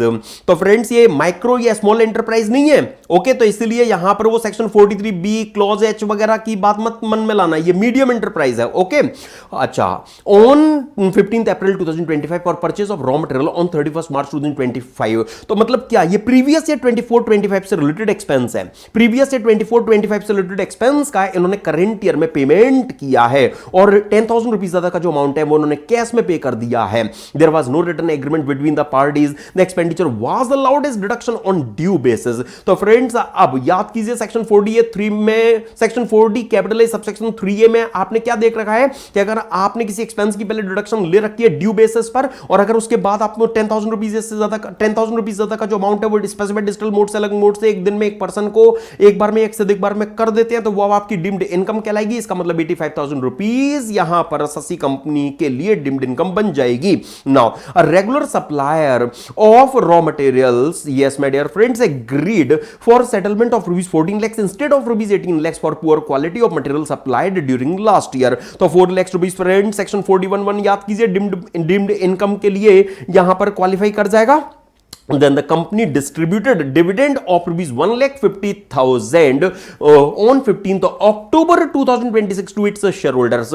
तो फ्रेंड्स अससी कंपनी को एक फॉरेन कंपनी से डिविडेंड मिला भी था, ओके, और इन्होंने डिविडेंड आगे अपने शेयर होल्डर को बांटा भी है। अगर ये अपनी रिटर्न फाइलिंग ड्यू डेट 31 अक्टूबर से 1 मंथ प्रायर मतलब 30 सितंबर तक अगर पे कर देती तो इन्हें सेक्शन 80M की डिडक्शन मिल जाती, लेकिन इन्होंने 30 सितंबर के बाद ये डिविडेंड डिस्ट्रीब्यूट किया, इसलिए सेक्शन 80M का जो फायदा है वो कंपनी को नहीं मिल पाएगा। Now the company has not entered into any international traction during the PY 25-26 the turnover of the company for previous 23-24 was rupees 350 crore, मतलब क्या 400 करोड़ से ज्यादा नहीं है। तो पक्का हो गया कि इनके लिए जो नॉर्मल टैक्स रेट यहां पर टैक्स कंप्यूटेशन के लिए वर्क करेगी वो 30 की बजाय 25% के लिए ये कंपनी क्वालिफाई करेंगी।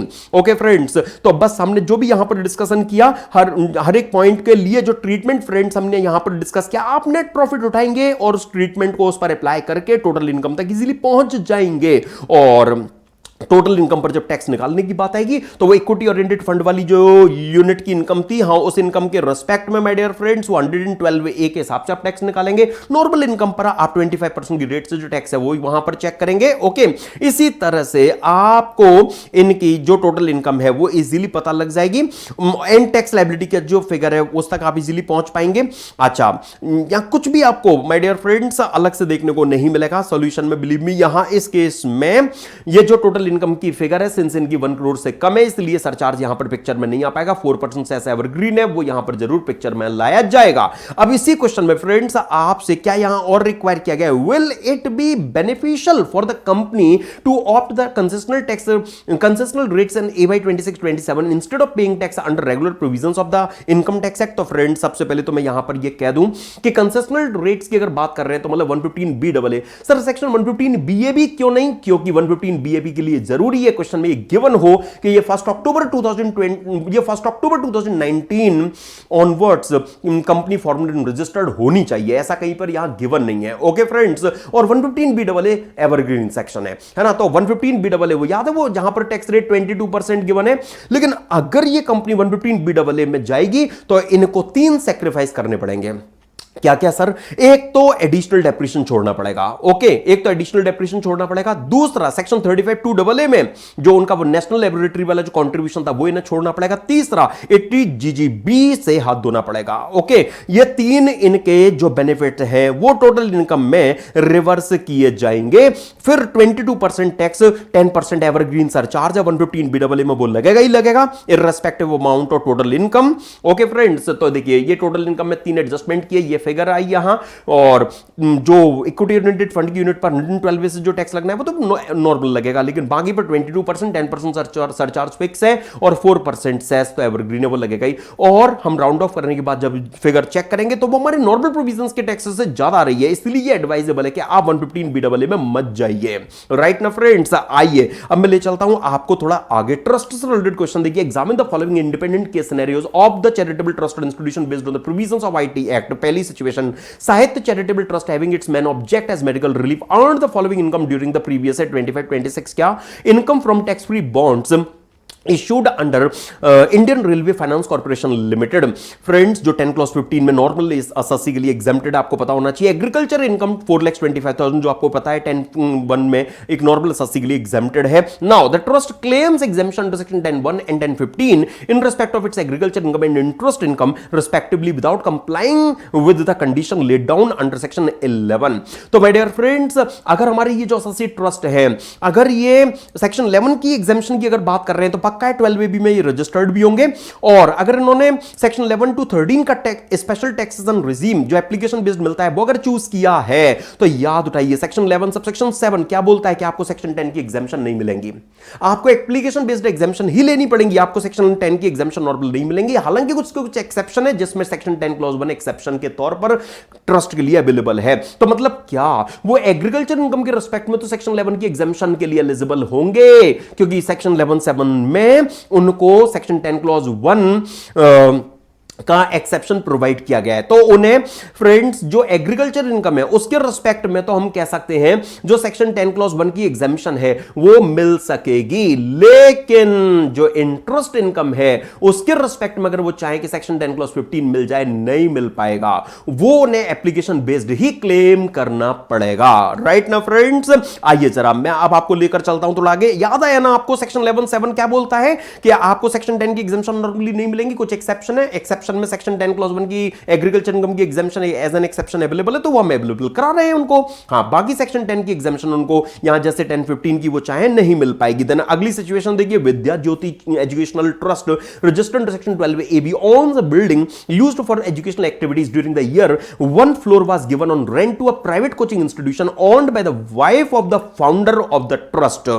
तो फ्रेंड्स पहले तो ट्रस्ट के लिए जो उनके फाउंडर हैं, फाउंडर के जो रिलेटिव हैं जिसमें स्पाउस भी आती हैं, तो माय डियर फ्रेंड्स ये ट्रस्ट के लिए सेक्शन 13(3) में स्पेसिफाइड पर्सन है। पहले तो आपको यह रिकॉल हो जाना चाहिए कि ट्रस्ट के लिए उनके फाउंडर के रिलेटिव जिसमें स्पाउस भी आती हैं वो ट्रस्ट के लिए स्पेसिफाइड पर्सन कहलाएंगे। Now the trust charged rent of 20,000 rupees per month where similar properties in the same locality fetch rent of rupees 70,000 per month. The trust justified the lower rent on the ground that the coaching institute supports educational objective. ये कोई बात नहीं होती friends. यहां क्या मुझे कहना होगा कि ट्रस्ट ने अगर 70,000 रुपीज पर मंथ वाली अपनी प्रॉपर्टी अगर 20,000 रुपीज पर मंथ पर अगर अपने स्पेसिफाइड पर्सन को अगर यूज के लिए दे दी, इसका मतलब 50,000 रुपीज पर मंथ से ट्रस्ट के स्पेसिफाइड पर्सन बेनिफिटेड हो रहे हैं। ओके, तो अब इस केस में हम क्या कह सकते हैं कि ये जो 6 लाख रुपीज का बेनिफिट ट्रस्ट ने अपने स्पेसिफाइड पर्सन को अवेलेबल कराया है, एक तो यहां सेक्शन 13(3) में स्पेसिफाइड पर्सन ट्रस्ट की इनकम और प्रॉपर्टी का जो स्पेसिफाइड पर्सन के लिए यूज और एप्लीकेशन यहां ट्रीट किया जाएगा, सेक्शन 13(1)(c) लग जाएगा और इसका इफेक्ट क्या आएगा कि 115(BI) में ये स्पेसिफाइड इनकम भी ट्रस्ट की कहलाएगी 30% की रेट से जहां पर टैक्स लगता है, और सेक्शन 271(A) में इक्विवेलेंट अमाउंट की पेनल्टी के लिए भी ट्रस्ट लाइबेबल बनाया जा सकेगा। तो यहां इतने कॉन्सिक्वेंसेज है जो इस ट्रस्ट पर इस केस में यहां पर आ सकेंगे। ओके, देन इसी तरह से आगे देखिए, आरोग्य welfare charitable trust is registered under section 12AB and is engaged in providing free medical facilities. During the previous year 25-26, Mr. Karan contributed rupees 75,000. He had contributed rupees 9,50,000 up to 31st March 2026. रुकिए जरा, सबसे पहले याद कीजिए finance act 2025 की amendment. पहले देखिए finance act 2025 से क्या अमेंडमेंट आ गई है कि या तो कोई पर्सन ट्रस्ट को प्रीवियस ईयर में 1 लाख रुपीज या इससे ज्यादा का अमाउंट डोनेट कर दे, या फिर वो प्रीवियस ईयर के क्लोज होने तक 10 लाख रुपीज से ज्यादा का अमाउंट अगर कंट्रीब्यूट कर दे, है ना। तो या तो आपने 1 लाख से ज्यादा कंट्रीब्यूट किया हो प्रीवियस ईयर में, या आपने प्रीवियस ईयर के क्लोज होने तक 10 लाख रुपीज से ज्यादा कंट्रीब्यूट किया हो। भली करंट ईयर में 1 लाख से ज्यादा कंट्रीब्यूशन नहीं है, लेकिन टोटल कंट्रीब्यूशन तो आपका 10,25,000 हो गया ना। हाँ, इसीलिए इस केस में करंट ट्रस्ट के लिए स्पेसिफाइड पर्सन कहलाएंगे। मैंने कहा था ना स्टार्टिंग में कि अमेंडमेंट से रिलेटेड क्वेश्चन आपको देखने को मिलेंगे, तो यहां फाइनेंस एक्ट 2025 में स्पेसिफाइड पर्सन की डेफिनेशन में जो अमेंडमेंट आई उसका यूज आपको केवल यहां देखने को मिला। क्वेश्चन कंक्लूड क्या करना है कि ट्रस्ट के लिए करने स्पेसिफाइड पर्सन है। अब आगे देखिए, during the same year the trust sold old hospital furniture to Mr Karan for rupees 1,20,000. द FMB of the furniture was rupees 280. The trust claims that since Karan's donation during the current year doesn't exceed rupees 1 lakh, he should not be treated as a specified person. तो friends ये यहां पर जो claim है वो हम कह सकते हैं ट्रस्ट का बिल्कुल इनकरेक्ट है, क्योंकि अमेंडमेंट आ गई है। एक बात, दूसरी बात, यहां ट्रस्ट ने अगर 2,80,000 रुपीज का फर्नीचर अगर 120 में अगर करण को दे दिया, इसका मतलब करण को उन्होंने 160 से बेनिफिटेड जोन में ला दिया। ट्रस्ट की इनकम और प्रॉपर्टी 1,60,000 रुपीज तक स्पेसिफाइड पर्सन के बेनिफिट के लिए यूजर अप्लाइड ट्रीट की जाएगी। यहां पर भी same section 13(1)(c) and 115(BI) से इसको स्पेसिफाइड इनकम ट्रीट किया जा सकेगा, और इतने अमाउंट तक की जो पेनल्टी है वो इस आरोग्य वेलफेयर चैरिटेबल ट्रस्ट पर सेक्शन 271(A) में लगाई जा सकेगी। देन आगे चलते हैं फ्रेंड्स। अब टीडीएस रिलेटेड क्वेश्चन देखिए, ABC bank accepted a fixed deposit for a sum of ₹20 lakhs in the name of registrar general of the court and issued FDR. The said FD was made in compliance of directions passed by this court in execution petition. The fixed deposit were renewed periodically and interest accrued thereon. The bank didn't deduct tax at source on such interest on the ground that the Registrar General was only a custodian of the funds and the ultimate beneficiary of the deposits could be identified only after the final adjudication of the disputes. The Income Tax Department initiated proceedings and treated the bank as an assessee in default under Section 201, alleging non-compliance with Section 194A. Examine whether interest accrued on FD maintained in the name of Registrar General pursuant to court decision attracts DDS under Section 194A. Then answer is no. आप याद कीजिए UCO bank का case. My dear friends, UCO bank के case में Delhi high court ने क्या बोला था? उन्होंने ये बोला था कि जहां पर अगर केस डिस्प्यूटेड है तो उस केस में कोर्ट की डायरेक्शन पर अगर डायरेक्ट रजिस्टर्ड जनरल के नेम में अगर उस अमाउंट की एफडी करा दी गई है जो अंडर डिस्प्यूटेड बना हुआ है, तो ऐसे केस में जो रजिस्ट्रार जनरल है वो तो जस्ट एक कस्टोडियन ही है, वास्तव में नॉमिनी के तौर पर ही है. ऐसे केस में अभी तो प्रीवियस ईयर के क्लोज होने तक यही कंफर्म नहीं है कि बेनिफिशियरी कौन डिसाइड होगा, कब डिसाइड होगा, तब तक इंटरेस्ट कितना पिक्चर में आ जाएगा. तो अभी बैंक को हम कैसे फोर्स कर सकते हैं कि वो इस एफडी के इंटरेस्ट पर टीडीएस काट ले?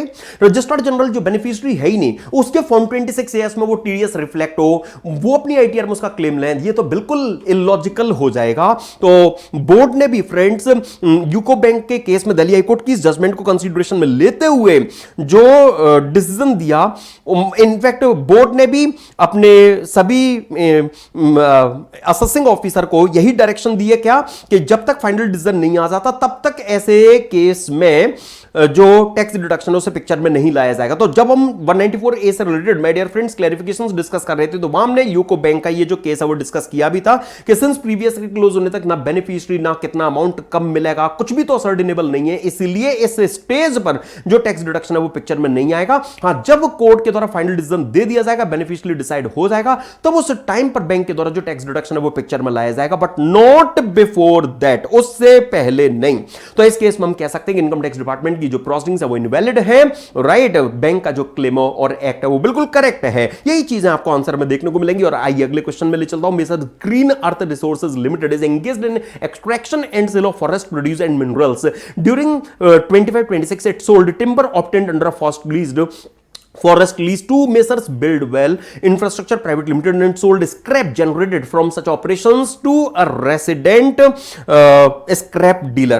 In the same year, it supplied coal to Messrs Power Gen Limited for generation of electricity, against which Power Gen Limited furnished a declaration stating that coal would be used only for power generation, not for trading. Further, Green Earth Resources Limited granted a license to operate a toll plaza near its mining site to Messrs National Highway Authority Limited, a public sector company, for business purposes.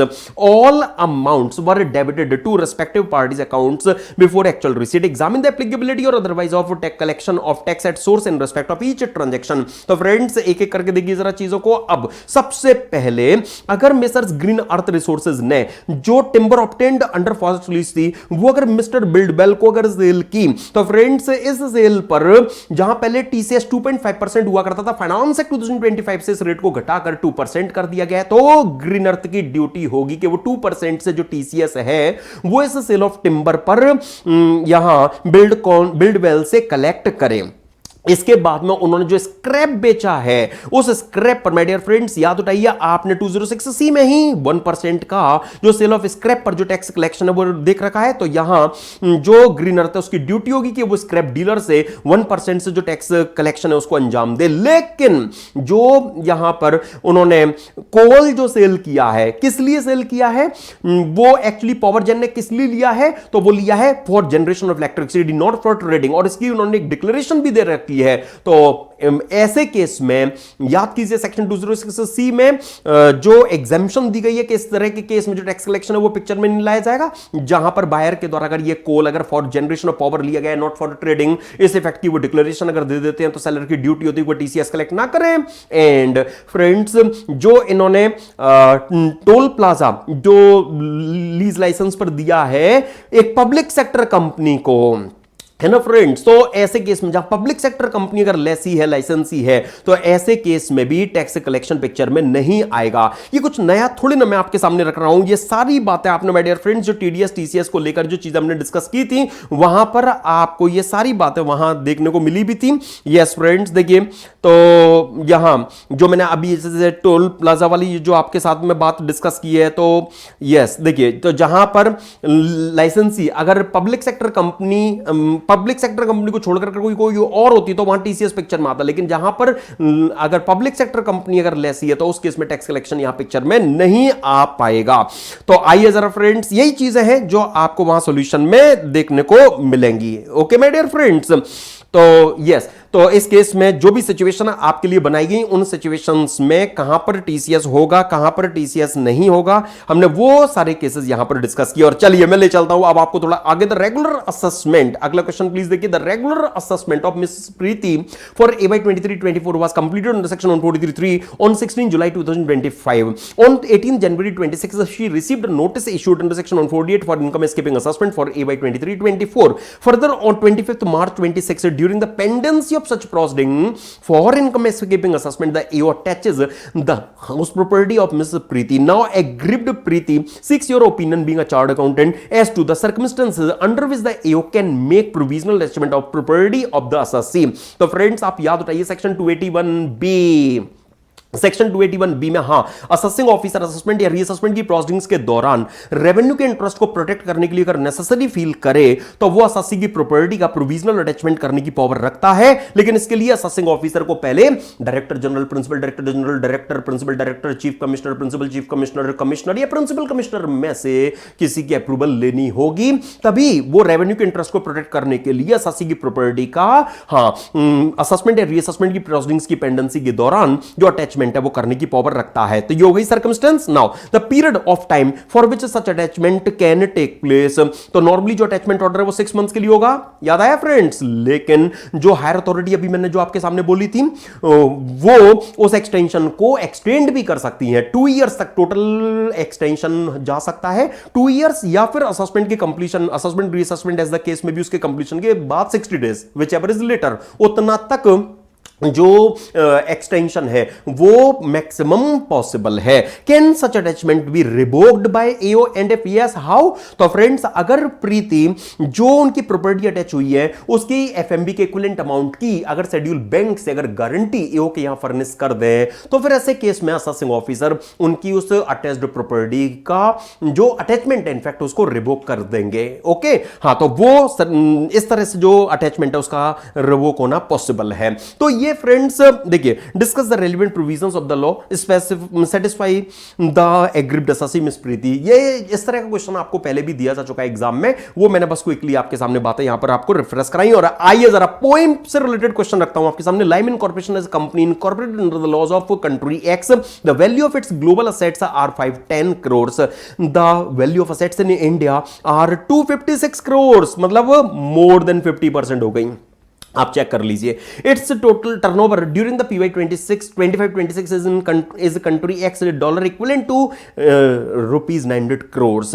Out of 10 board meetings held during the financial 24-25-26, only 4 meetings are held in India. The key management and commercial decisions for conduct of the business company's business as a whole are, however, made by the directors located in India at the time meetings held in India.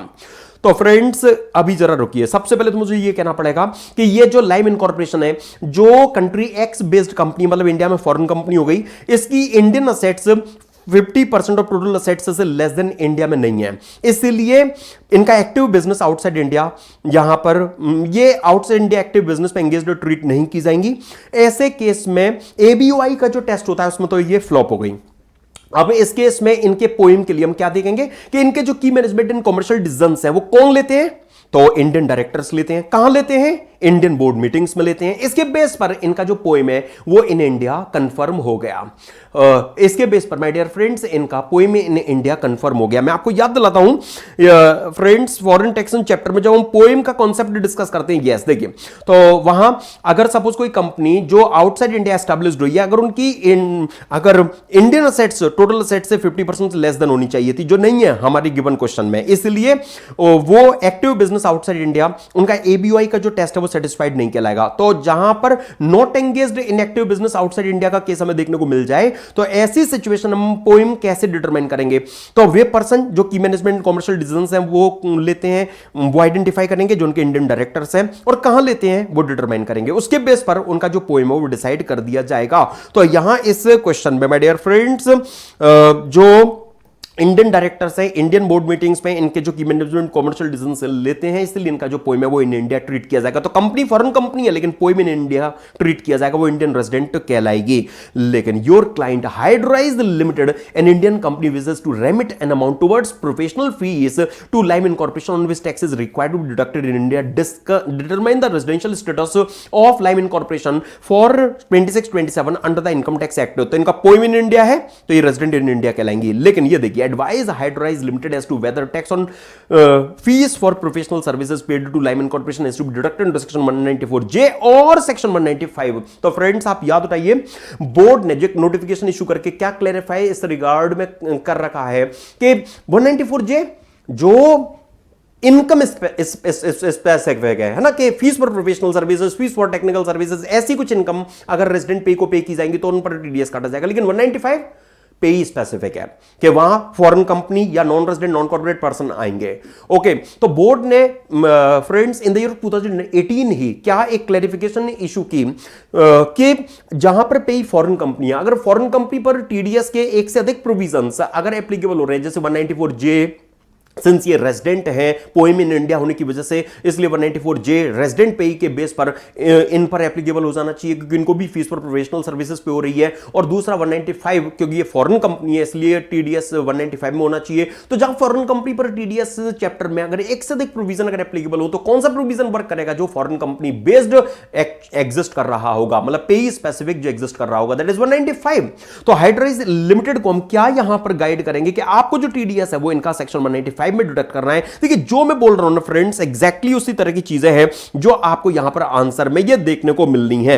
और देखिए ये जो situation अभी मैंने आपके साथ यहां पर डिस्कस की, यस 2018 में बोर्ड ने जो सर्कुलर इशू, बोर्ड ने जो एक नोटिफिकेशन इशू करके जो क्लैरिफिकेशन इशू की थी, where more than one provision of TDS chapter applies to foreign company as resident as well as a foreign company, the provisions applicable to foreign company alone shall apply. तो मतलब वो 195 वाला जो provision है वो यहां पर पिक्चर में आएगा। चलिए अब आइए बिजनेस ट्रस्ट रिलेटेड जो क्वेश्चन अब रखता हूं। Messrs Ricardo a non resident holding 10% of the units in of a REIT earned the following income distributed by REIT during PY 25-26। Rental income from real estate property owned by REIT। तो friends आपको याद है ना कि REIT के ends में rental income exempted है ना फ्रेंड्स, कौन भुगतते हैं? उनके यूनिट होल्डर। तो जो 10%, तो यहां पर रिकार्डो को जो रेंटल इनकम कंपोनेंट मिलेगा उस रेंटल इनकम कंपोनेंट पर रिकार्डो एनआर के हैंड्स में टैक्स लगेगा। REIT की ड्यूटी होगी कि उस पर उनका टीडीएस भी डिडक्ट करें। याद कीजिए फ्रेंड्स, अगर मैं टीडीएस की बात मैंने यहां पर छेड़ी है तो सेक्शन 194 LBA में इनफोर्स रेट से इस रेंटल इनकम पर जो टीडीएस है वो डिडक्ट किया जाएगा। और इनफोर्स रेट क्या है?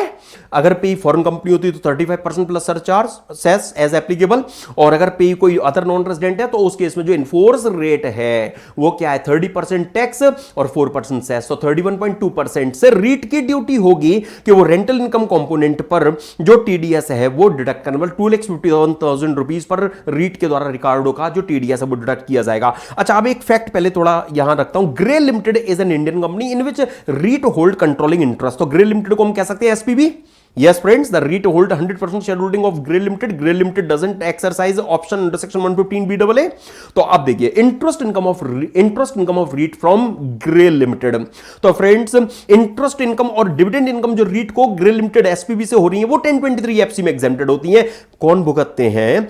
Unit holder. तो यहां पर यूनिट होल्डर मतलब रिकार्डो को जो इंटरेस्ट इनकम वाला कंपोनेंट मिला है उस पर उनका जो टैक्स है वो लगेगा। एनआर को इनकम ये हो रही है माय डियर फ्रेंड्स 115A में, आपको पता है 5% टैक्स लगता है। तो अगर मैं टीडीएस की भी साथ में बात करूं तो यहां पर 194 एलबीए में जो टीडीएस है वो 5% टैक्स और 4% सेस, मतलब 5.2% से रीट की ड्यूटी होगी कि वो रिकार्डो का टीडीएस डिडक्ट करें। अच्छा, ग्रे लिमिटेड ने 115BAA का ऑप्शन एक्सरसाइज नहीं किया है, तो रीट के एंड्स में तो एग्जेम्पशन है ही डिविडेंड की, लेकिन यूनिट होल्डर भी मौज करें, उनके लिए no tax no TDS. Okay, उस केस में उनका कोई टीडीएस पिक्चर में नहीं आएगा। 1023 एफडी जिंदाबाद। देन आगे चलिए, he acquired units in the REIT at an issue price of ₹15 lakhs, he does not have any other income during the year 25-26 apart from interest, rental income, dividend income and income taxable in the hands of REIT ₹2 crores also distributed to the unit holders। तो मतलब रीट ने अपने सभी unit holders को 2 करोड़ अगर बांटा, तो रिकार्डो के पास में 10% यूनिट्स अगर है तो रिकार्डो के पास में 2 करोड़ का 10% 20 lakhs आया होगा, राइट। अच्छा, और आप देखिए जो रिकार्डो ने यूनिट्स खरीदी है वो 15 lakhs में खरीदी है, तो 5 lakhs रुपीस का जो अमाउंट है, आप याद रहिए अदर सोर्सेज में सेक्शन 56 सबसेक्शन 2 क्लॉज 12 आपने देख रखा है, हाँ, वहां पर अदर सोर्सेज एड में इस तरह का जो अमाउंट है वो टैक्स के लिए यूनिट होल्डर के हैंड्स में चार्जेबल बना दिया गया है कि जो इंटरेस्ट, रेंटल इनकम, डिविडेंड की इनकम है और जो बिजनेस ट्रस्ट के हैंड्स में अदरवाइज टैक्स के लिए चार्जेबल इनकम बनती है, उनसे अलग अगर कोई इनकम डिस्ट्रीब्यूट की जाएगी, लाइक कोई कैपिटल रिसीट वगैरह का अमाउंट होगा जो बिजनेस ट्रस्ट के हैंड्स में भी टैक्स के लिए चार्जेबल नहीं बना होगा, तो यूनिट होल्डर भी मौज ना कर लें, 1023 एफडी में एग्जेम्पशन ना ले लें। इसके लिए 56 में जो टैक्सेशन है वो पिक्चर में ला दिया गया है। सर क्या इस पर कोई टीडीएस होगा क्या? ना, बिल्कुल नहीं, इस पर रीट उनका टीडीएस नहीं काट सकती, क्योंकि टीडीएस के लिए 194 एलबीए में जो रेंटल इनकम, इंटरेस्ट और अगर डिविडेंड टैक्सेबल होना हो तो डिविडेंड को केवल कवर किया गया है, राइट। अच्छा, examine whether the above component of the income distributed by REIT would be chargeable to tax in the hands of Ricardo. Also examine whether the REIT is required to deduct tax at source on such income distributed to Ricardo. तो friends, यहां पर TDS के लिए रीट किन cases में liable होंगे, किन cases में लायबल नहीं बनेंगे, मैंने वो चीज आपके साथ यहां रखी। लेकिन ये देखिए जरा, would your answer change if Gray limited exercises option under section 115BAA for AY 2627? Then answer is yes. ऐसे केस में वो डिविडेंड की जो इनकम है वो रिकार्डो के एंड्स में टैक्स के लिए चार्जेबल भी बनेगी और उस केस में रीट को उनका टैक्स भी डिडक्ट करना होगा। याद कीजिए फ्रेंड्स, 10% टैक्स, 4% सेस, मतलब 10.4% से रीट को उस केस में उनका जो 194 एलबीए में टैक्स डिडक्शन है वो भी रिक्वायर्ड बन जाएगा। आप सॉल्यूशन देखेंगे, यही बातें आपको वहां पर नजर आएंगी। और आइए जरा मैं अब ले चलता हूं आपको ट्रांसफर प्राइसिंग से रिलेटेड जो क्वेश्चन दिया गया है उसमें, Trax limited an Indian company on 1 April 24 has borrowed ₹90 crores from Messrs refinery corporation company incorporated in country X at an interest rate of 8% per annum. The said loan is repayable over a period of 12 years. Further, loan is guaranteed by Prestige Incorporation incorporated in country P. Bright Incorporation, a non-resident, holds shares carrying 40% of voting power both in Trax Limited and Prestige Incorporation. अब रुकिए जरा, यहां हम क्या कह सकते हैं कि अगर Trax Limited और Prestige Incorporation दोनों में 26% और मोर वोटिंग पावर की होल्डर अगर सेम पर्सन है तो फिर Trax और प्रेस्टीज आपस में एसोसिएटेड एंटरप्राइजेस बन जाएंगे। तो ट्रैक्स लिमिटेड को ये जो बोरोवल मिली है रिफाइन से, ये बोरोइंग उनकी एसोसिएटेड एंटरप्राइज प्रेस्टीज इनकॉर्पोरेशन के द्वारा गारंटेड कहलाएगी। तो ये deemed borrowing from associated enterprises कहलाएगी। इस पर दिए जाने वाले इंटरेस्ट पर 94B पिक्चर में आ जाएगा। एंड माय डियर फ्रेंड्स, अगर ब्राइट इनकॉर्पोरेशन ने अगर ट्रैक्स में 40% वोटिंग पावर अगर होल्ड कर रखी है तो ये तो पक्का है कि ट्रैक्स के लिए ब्राइट इनकॉर्पोरेशन तो स्पेसिफाइड एसोसिएटेड एंटरप्राइज है ही। तो bright incorporation has also deposited 90 crores with messrs refinery corporation. तो माय डियर फ्रेंड्स, हम कह सकते हो अब डबल एश्योर हो गया कि ट्रैक्स लिमिटेड की एक डायरेक्ट जो एसोसिएटेड एंटरप्राइज है ब्राइट इनकॉर्पोरेशन, उसने मैचिंग अमाउंट का इक्वल और कॉरस्पॉन्डिंग और मैचिंग अमाउंट का अगर डिपॉजिट अगर लेंडर के पास कर दिया है, तो इसका मतलब क्या कि ये जो मनी है ये टैक्स लिमिटेड को अपनी एसोसिएटेड एंटरप्राइज से मिली हुई बोरोइंग ट्रीट कर ली जाएगी। इस पर दिए जाने वाले इंटरेस्ट पर जो 94B के प्रोविजंस है वो पिक्चर में आ जाएंगे। Now Tax limited repaid 10 crore on 31 मार्च 2025, मतलब हमारे लिए जो रेलेवेंट प्रीवियस ईयर 25-26 बनने वाला है उसमें हम कह सकते हैं जो बोरोइंग है वो बोरोइंग कितनी रह गई है, तो हम कह सकते हैं वो बोरोइंग मतलब लोन का जो अमाउंट है वो केवल 80 करोड़ रह गया है। तो 80 करोड़ पर 8% से करेंट ईयर का जो इंटरेस्ट गया होगा वो 6.4 करोड़ गया होगा, ये पक्की बात है, right.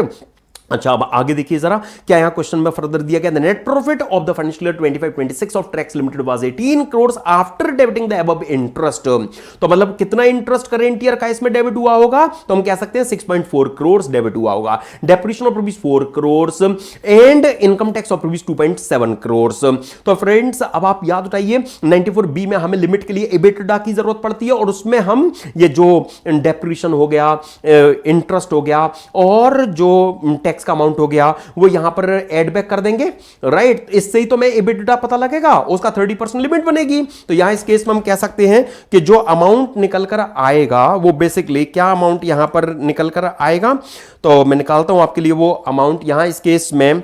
Friends just a minute please, यहां यस 30% मैंने इसका निकाला तो 9 करोड़ 33 लाख, 9 करोड़ 33 लाख ये हो गई लिमिट। इतनी करेंट ईयर में जो डिडक्शन है वो एट मैक्स मिल सकेगी। Now Tax Limited wants to know the amount of interest allowable as deduction under the head PGBP for previous year 25-26। अब देखिए जरा, सबसे पहले तो अगर हमारी एसएससी के द्वारा दैट इज टैक्स लिमिटेड के द्वारा अपनी एसोसिएट एंटरप्राइज से लिए गए या लिए गए माने गए लोन पर पे किया जाने वाले इंटरेस्ट का अमाउंट अगर 1 करोड़ से ज्यादा है तो ऐसे केस में 94B के प्रोविजंस पिक्चर में आएंगे और ऐसे केस में इनको जो डिडक्शन यहां पर मिलेगी, देखिए एक फैक्ट यहां ये वाला जी, for financial year 24-25 disallowance under section 94B was rupees 7.5 crore. अब देखिए करेंट ईयर में इनको जो टोटल डिडक्शन मिल सकती है वो मिल सकती है 9.33 करोड़ की। अब करेंट ईयर का इंटरेस्ट तो लिमिट के अंदर है तो वो तो पूरा अलाउड हो जाएगा,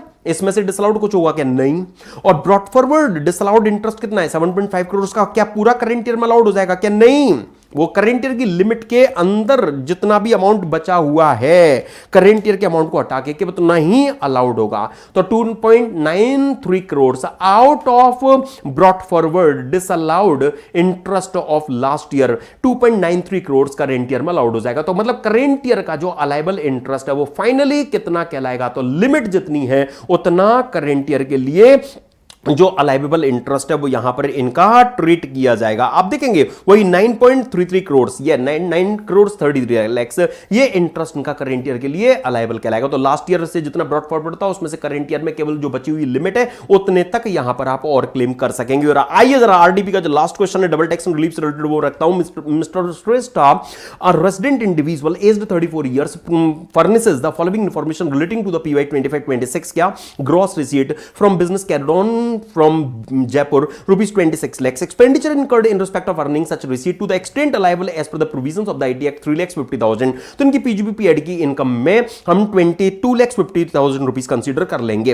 rent received in country M in respect of residential property situated therein rupees 95,000 rupees per month. तो 12 मंथ्स का जो रेंट है वो यहां पर इजीली माय डियर फ्रेंड्स निकाला जा सकेगा 11,40,000, राइट। 11,40,000 ये इनके हाउस प्रॉपर्टी एड में हम GAB gross annual value net annual value ले लेंगे, अच्छा, क्योंकि एमटी वगैरह में गिवन नहीं है। और इसका 30% जो रिपेयर एंड कलेक्शन चार्जेस की डिडक्शन है वो हम यहां पर दे देंगे। और इनका जो बचा हुआ अमाउंट है 7,98,000 ये इनका हाउस प्रॉपर्टी एडमिट टैक्स के लिए चार्जेबल बना देंगे।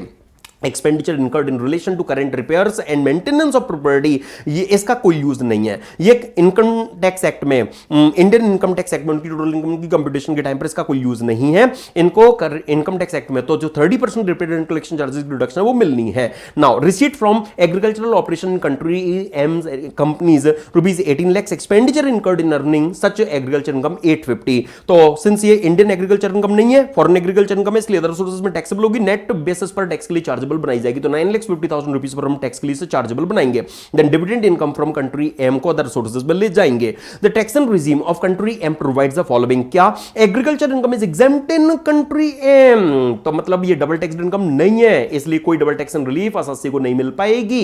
ये इनकम सिंस आपकी कंट्री एम में टैक्स हुई नहीं है, वहां एग्जेम्प्ट हो गई है, इंडिया में केवल टैक्स की जा रही है, तो डबल टैक्सेशन हो ही नहीं रहा, इसलिए डबल टैक्सेशन रिलीफ मिलेगी नहीं। Then friends all other income after providing for deduction for expenses taxable at flat rate of rupees 20%। इसका मतलब कंट्री एम में इनकी जो रेंटल इनकम है वो 11,40,000 में से 5,25,000 रुपीज घटा के 11,40,000 में माय डियर फ्रेंड्स 5,25,000 रुपीज घटा के जो अमाउंट आया होगा 6,15,000 रुपीज पर टैक्स के लिए वहां चार्जेबल बनी होगी। ओके 6,15,000 रुपीज पर 20% की रेट से टैक्स के लिए चार्जेबल उनकी कंट्री एम में बनी होगी। डिविडेंड इनकम भी 4,20,000 रुपीज पर 20% की रेट से टैक्स के लिए चार्जेबल बनी होगी। पक्की बात है।